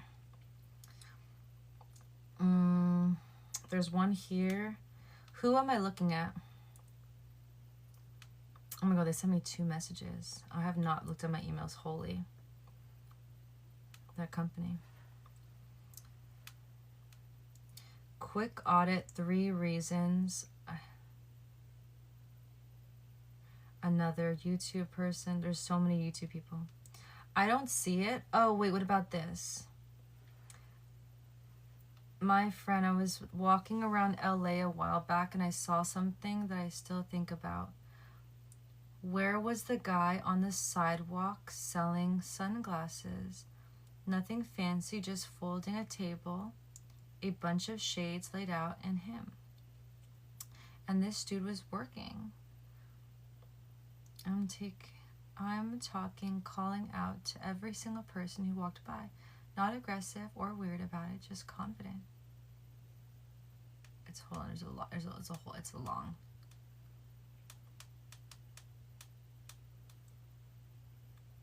And he does not care what knows the math. Simple. Now think about TikTok for a second. You have millions of people walking by you every single day, scrolling right next to your content. Vendors, what's the difference? Views, bro, the strategy is posting. I think this is an automated message, but it's very long. I'm gonna scroll through. This one's Media Labs. Start posting the people. Oh, I remember this one. I went through a master class. It was like a 2-hour one. He was a cool dude. I follow him on IG. I didn't end up joining it, but I've thought about it. Actually, that's another one we can go into. He's pretty smart. He's pretty cool. I'd have to have a call with him though. He still does the email, so that's nice. He does the automation. No. These are just all like Kajabi, other companies that I've looked at for where our course is going for other things. We have like, that's my mentor. No, other things are like fitness, core power yoga. Okay. I don't see anything that's really like that. Like, is there a reason why you said to look at the emails? Everything here is pretty much all YouTube, I would say, mostly. Yeah. YouTube views. What is this one? Hold on, there's one of them. Get 10,000 subscribers and 30K monthly views. That sounds like a scam off the bat. Mailing, waiting. Let me know your decision. If you're free, we can join a Zoom call for more discussion. And there's a calendar invite. It's a YouTube one, but how can you guarantee these? That's why I feel like it's a scam. People shouldn't be able to guarantee a certain amount. Yeah, right, Billy? These people can't, that's why these are scams. How, and what if one of them is gonna help me with YouTube? Like, what if we do find one, but it's like, I pay them like 500, like, but like, they're actually good. You know what I mean? I don't know, how do I know if they're good though, or not? There's so many emails, I feel like it's a scam. Why is there so many? And they all kind of are similar. They're kind of similar. There's another one. VIP Yogi founding member. Oh, this is Core Power. I was also thinking about taking a program with Core Power. So I'm going to this other education right now. But I would always like to level up and learn more. So I was like, maybe I'll take it. It's like 1,300. It's an investment, but it is a yoga sculpt program. I think it's like 50 hours. So I think it'll take me 3 weeks to go through it. It's an in-person schooling. Also, as part of it's online. So I did ask the people, like, so I'm still on the fence right now. I think it's gonna start on the 17th, I think. So it's probably gonna be too late, but I don't know. If we're gonna go hard on TikTok, then I don't really need to become a yoga instructor for Core Power. I was just saying, like, you know, to have like in-person job, like kind of like a 9-to-5 too. But if I end up going TikTok way, we're doing a 9-to-5 here too, so there's no need to do a 9-to-5 for TikTok and a 9-to-5 also in the yoga. Well, really, it's not 9-to-5; it's an hour. If I was a yoga teacher at Core Power, like in-person yoga teacher, But it would be nice to get like extra, like just to grow my skills and to learn more things as a teacher. It's fun to learn. But I will invest. Probably, I don't know about right now. I was gonna invest right now. But 100%, that's who I became. Yoga changed my life before dancing changed my life, and that was core power yoga. So if I'm gonna give anyone my money to learn something, it's going to that company. 10 out of 10, 100%. Oh yeah, I'm doing Founder. Founder is the one I'm spending. I spent $100 this month to learn from that company. It's good. I would recommend it. It's good. Some new ideas of things. I'm taking notes. I've been in business for 8 to 9 years, so some of it's repetitive, like common sense. I know this, but then some of it has the special parts where like, that's why I spent the money for this information. The more you're in this stuff, the more knowledge you know. So the more you spend on these things, sometimes just like, I already know this because you already done so many of these things. But then all of them have their own special, everything you learn, everything you take in this world always has that one or couple things that's like, wow, this is why I spent, this is the reason, right? So this is a new company I'm going with. His name's Nathan Chan. They're cool, very professional. The masterclass had a whole bunch of very powerful people, so that was good. And then it just happened. I don't see anything in my emails, love. Why am I checking my emails again? I don't really look at this stuff, but I probably should. I gotta start getting back on it. Why am I here? Did you send an email? Is there a certain email I should look at? I don't see it here. Everything here is pretty much just YouTube. All of these they're YouTube. Yeah. Yeah. Is there a reason? So you do recommend master classes? 110%, yeah. That's how I've got to how I am to this day. They're free, 100%. Oh, it is. It's okay. It's okay. Hey, but hello. But yeah, 100%. I literally wouldn't be where I'm at right now if it wasn't for like all of the mentors I've had since junior year of high school. You constantly are learning and then also refreshing, and then learning and refreshing and then growing, and there's multiple different knowledge places and different categories of life that when you learn everything and more things that you didn't even think you could even know. For example, for me, dancing changed my life 3 years ago, maybe 4 years now. Never thought I didn't even know that there was dance teachings. Didn't even know that world even existed. Also, with livestream, didn't even know that this world, I didn't even have TikTok. I didn't use TikTok till I became a live streamer. Isn't that crazy? So that's how deep in a different business world that I was in. Whole nother world. And then out of nowhere, I became a dancer, and it's like, what the fuck? This is the best thing I've ever done in my entire life. There's people like having fun and dancing to music and moving their bodies and working out. It is the best high. And I mastered that shit really quickly, and I became a professional dancer real quick. But then after I learned that, then I started, going to LA, and I didn't even know there was a whole world in LA, because the only reason why I went to LA was because of dancing, to get better dance teachers. So then I just led me down to what is LA? Like, I don't know these people. I've always been San Diego, and I don't really care about anywhere because I'm always happy. So there's never been a need to go anywhere in my life. And then I was like, oh shit, these people are cool, and these people can dance here, and this is sick. And I'm like, I'm gonna come to LA. Like, it was just an interesting thing. I didn't really think I wanted to live here, but I for sure wanted to be near dance. And because the dancing is so good in LA, then I was like, I kind of want to live here so I can go to dance classes like this all the time.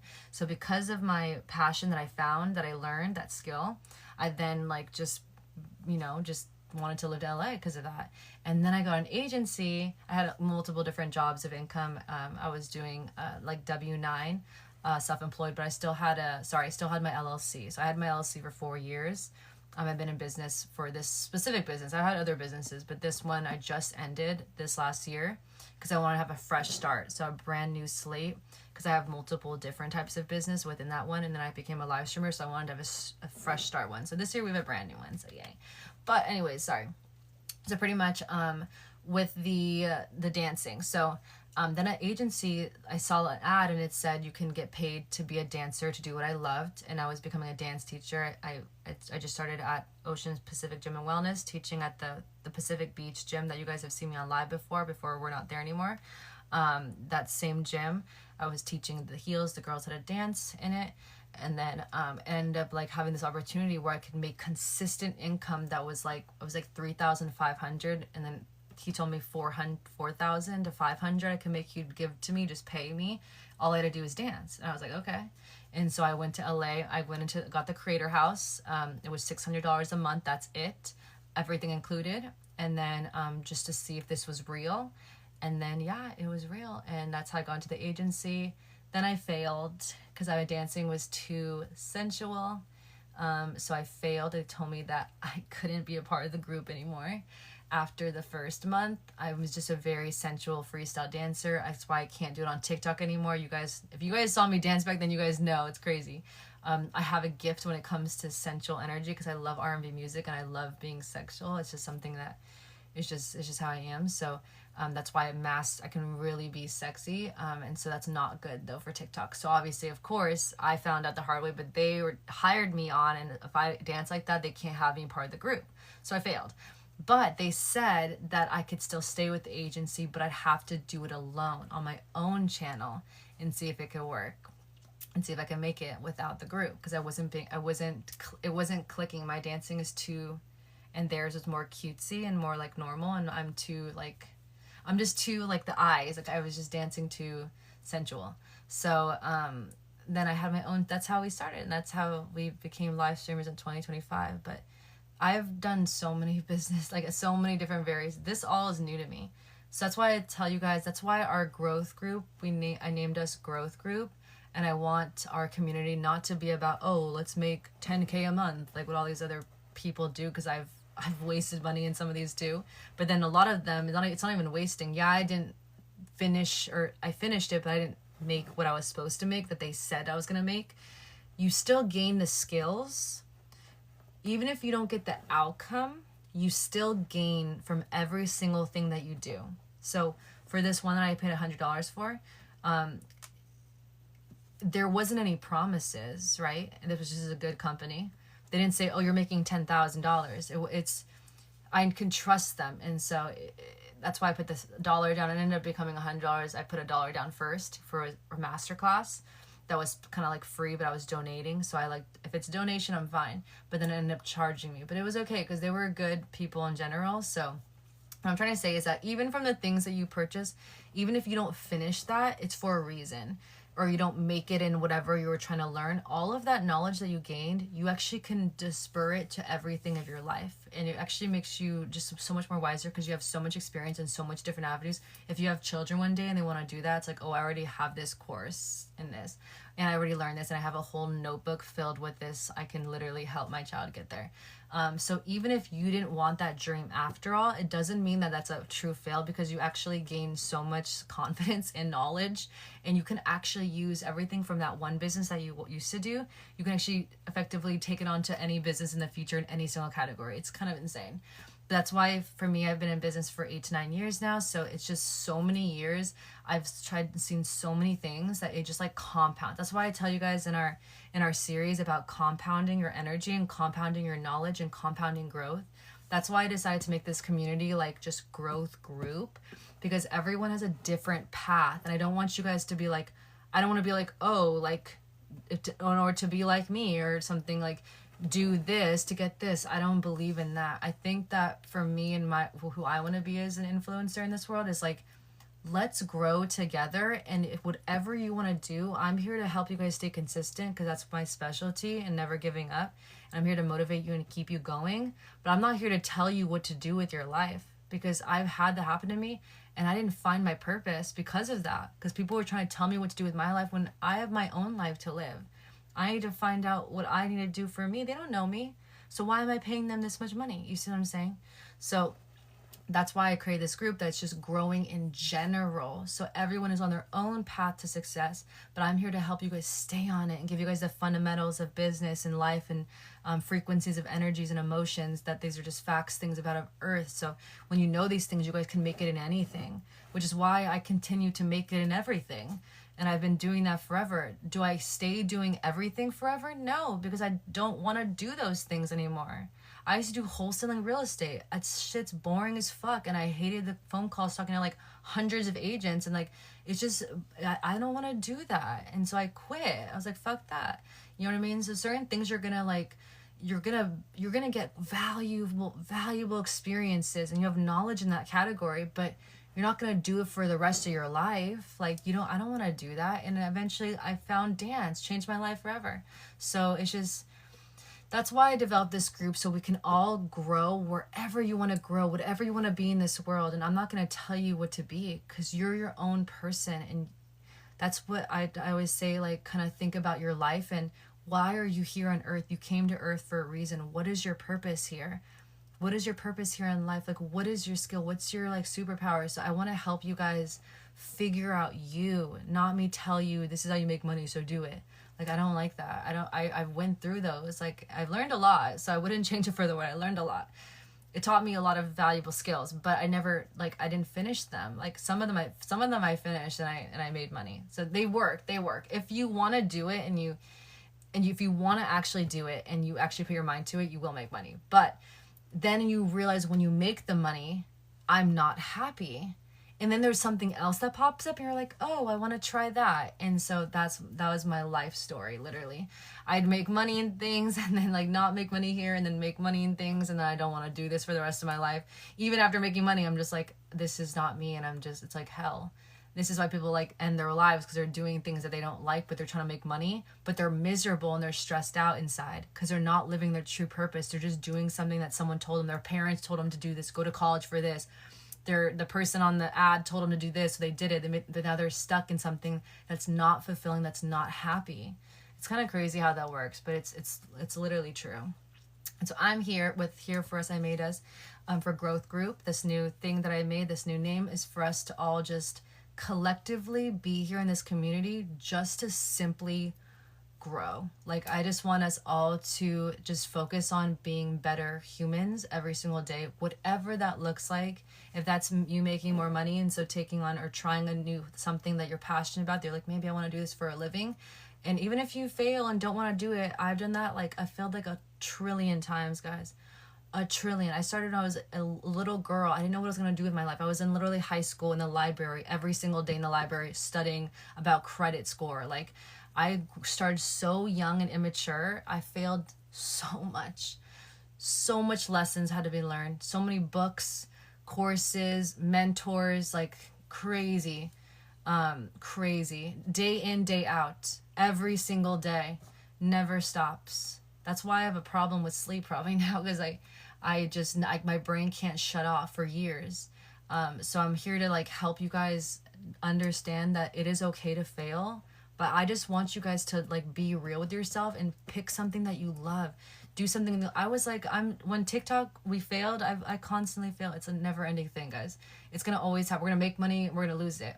We made literally $8,000 our 3rd month on TikTok. Like, we lost all of the accounts that we built, 72,000. Do you see what I'm saying? In life, sometimes you're going to make money and you're going to stop things. Then I stopped and I was like, okay, well, I'm going to move to YouTube. And then now we got monetized. So what I'm trying to say is that as long as we're growth, that's why I'm here to help preach you guys. It doesn't matter what we do. As long as we grow and we learn step by step, it's just never ending. Shit will fail. But we literally just prevail. Like, it's just like life. And we just grow and learn from it. But then now, look at me. I'm like, we did good on YouTube and it's been doing good. But for some reason, not messaging to you guys, talking to you guys, and having the comments off and just doing YouTube, like, it doesn't feel fun anymore. So now I'm like rethinking. So shit's going to change. It's never going to be perfect. It's going to be messy. And now I'm like rethinking. I want to go back to TikTok, which technically kind of failed. So I was like, I'm not going to try to do that again, right? But then maybe we're going to try again.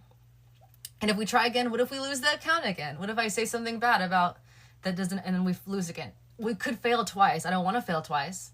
I want us to be good, better this time. I don't want to go through that again if I want this to really work, you know? But like at the same time, like we just live, like you make mistakes, you try again, you fail again.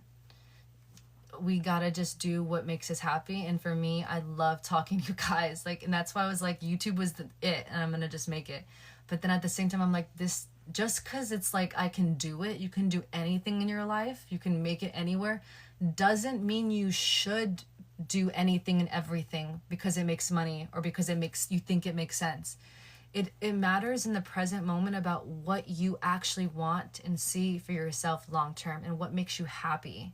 That is what is so important in business and in just in life and just making money in general. Like doing something that actually fulfills you, I think is the most like important thing in my opinion. I know that people see differently because people have to have, you know, you have to pay for your bills. And I could be speaking from, you know, different lens. But in my opinion, from everything I've done, everything I failed and experienced, I just kept looking for something that I actually wanted to do. Even with the success, I still left it. Even with money doing good, I still left it. You know what I mean? Like, I'm not scared to start over if it means that my happiness, if my happiness is affected. Like, we need to choose, like, I understand we have to make money, but we need to choose us, our souls, not the system. Not letting these system people just like win and everyone's, and just, if that means you have to go back to your parents' house, like, just to like figure out things and try, like, I would say fucking do it. Who cares? Who fucking cares? Tell your parents your plan. I want to do this. I want to try this. I need to have full, in my opinion, I don't know what your situation is. I don't know everyone's situation, but like, this is your life. Like, have control of it. Like, make decisions that are best for you. In my opinion, that's how I feel. It's gonna always, things are gonna fail, things are gonna succeed, but we just keep going. We just never stop, and we just get really powerful and learn a lot of things. You learn a lot of things when actually trying. Failing actually is probably is where you learn the most things. And then you failed so much that you've learned so many lessons that you can literally be a problem solver and help your husband. You can be a problem solver and help your kids, your family. Like, it's, you took the risk to try something, to fail, to learn things. You know what I mean? And then you constantly are educating yourself in the process too, because in order to do this, you have to always be educating yourself. So you're constantly just growing better and stronger and more powerful. And it's insane. And as you're doing this, you're also getting confident. And if you're staying healthy and not losing yourself just to make money, then you're going to look better each time, because you're going to lose weight, you're going to get stronger, and you're going to see the lines. So it's just not losing yourself. Always remember, it's you first. It's you, not the system. It's not the system, it's you. Your soul, your mind, body, and soul, which is why we do yoga. Yoga changed my life. This is Asian culture. They know something that other cultures just don't know, which is why they're the leading country. Japan, they're in like 2030. Like, these people, Asian culture, have it down. They know what they're doing. They're smart. And it's because their own religion has yoga in it, which literally all Americans pretty much do. Everyone who's smart, who knows, it regulates your nervous system. It is one of the most healthiest things for fitness and flexibility and mindset, your mind, body, soul connection to the universe, to your own self. Like, it's crazy, guys. These people, like, the more we learn, the more we tap into things and we see things, people know things. And then when you adopt it, you're like, what the fuck? This changed my life. Like, it's crazy. And it's because it's all factual. It's all like the human brain, the mind, body, and the soul. And then certain people just choose to take care of their soul first and not just money and need to get money to be rich. It's crazy. Because having a rich life is inside you. It's you. It's your mind. It's literally how you think every day. It's like, what you do and you have fun. You feel music and you live. It's like, that's what's living, is like being true to yourself. Like, when you don't want to do something, stop doing it. It's okay if you did it. Don't be like upset at yourself, or put yourself down. Sometimes our parents teach us these things, or they did it to us, so then we do it to ourselves, but we didn't want this. We don't want to be this way. We have to rewire our brains, because everyone's gonna make mistakes, and we're gonna do things maybe that we like at one point we thought it was fun, but at the next point we're like, I don't want to do this anymore. That's totally fine. Like, you can do things and then be like, oh, actually I'm gonna change that. For example, me, one thing, I'm now not eating sugar, only on special occasions. My whole life I've done that. That's not been actually not my whole life. My parents never gave it to us, really. It was when I had that relationship, but it was been years since that relationship, like years, that I ate sugar like a lot more because of him, and I got addicted. But certain things like that I'm stopping, that I've used to do all the time, like my whole life, for example, like masturbation. So things like this that pretty much my whole life I've done. You can stop doing things that you've done your whole life. You can literally change and become a better person, and do things and test yourself and try new things and be a different person. Like, it's that crazy. But the more we learn and grow, that is why we shift ourselves, because we learn something that's a better way of living, that's going to help us. Like, for me, it's sexual control. I don't know if I have it. And so now I have to like try to erase an addiction that I've been doing since I was a little girl. That's going to be very hard to erase, but I know I can do it. I gotta go through the withdrawals. And I have to have strength. And that could be, there's a lot of reasons why I could be the way I am, but it stems from that. So I'm starting to figure out myself more. There's so much to learn about yourself. It's a never ending, but as long as we focus on ourselves first, we can then effectively we can heal everything and destroy the worst parts of us. So we're just more happy and more alive and have more energy and more healthy and more sexier and more strong. And so we just have to kill parts of us to like rebuild us, to have more fun and to get what we want and to effectively be a better human. It's just crazy. So I'm never ending. That's why I made this community, because I'm never ending growing, and I just want to bring other people along with it. And then wherever you guys are going, your path as well, then I'm just helping you stay consistent and focused on growing and whatever that looks like. So yeah, do you always do yoga with socks? Yes, I usually always do yoga with socks, yeah. And dancing too. But yoga in the heated rooms. Like if I go to a class, I don't use socks, because it's heated in the yoga classes, and your feet will get super sweaty, and also it's better for grip on the mat with the heated room. So that's why you guys see me without socks in the actual like class. But here I do socks. It's not heated. Cody, you're back. I'm so happy to hear. How is that going? Has it? Oh, okay. So yeah. So I talked to Billy today. I wasn't going to say anything till later, but now since you asked the question, I can't like not say it. Our new day is March 13th. I already put it on the calendar. Our new day that we're going to stay is March 13th. Last night I don't know what happened. It was you guys. I blame you. If you're in here, you know who you are. But I can't blame you. It was both of us. But still, it was an energy that was happening last night that was my fault. I shouldn't have like been in the bed like that and just reading all the messages and allowing it to happen.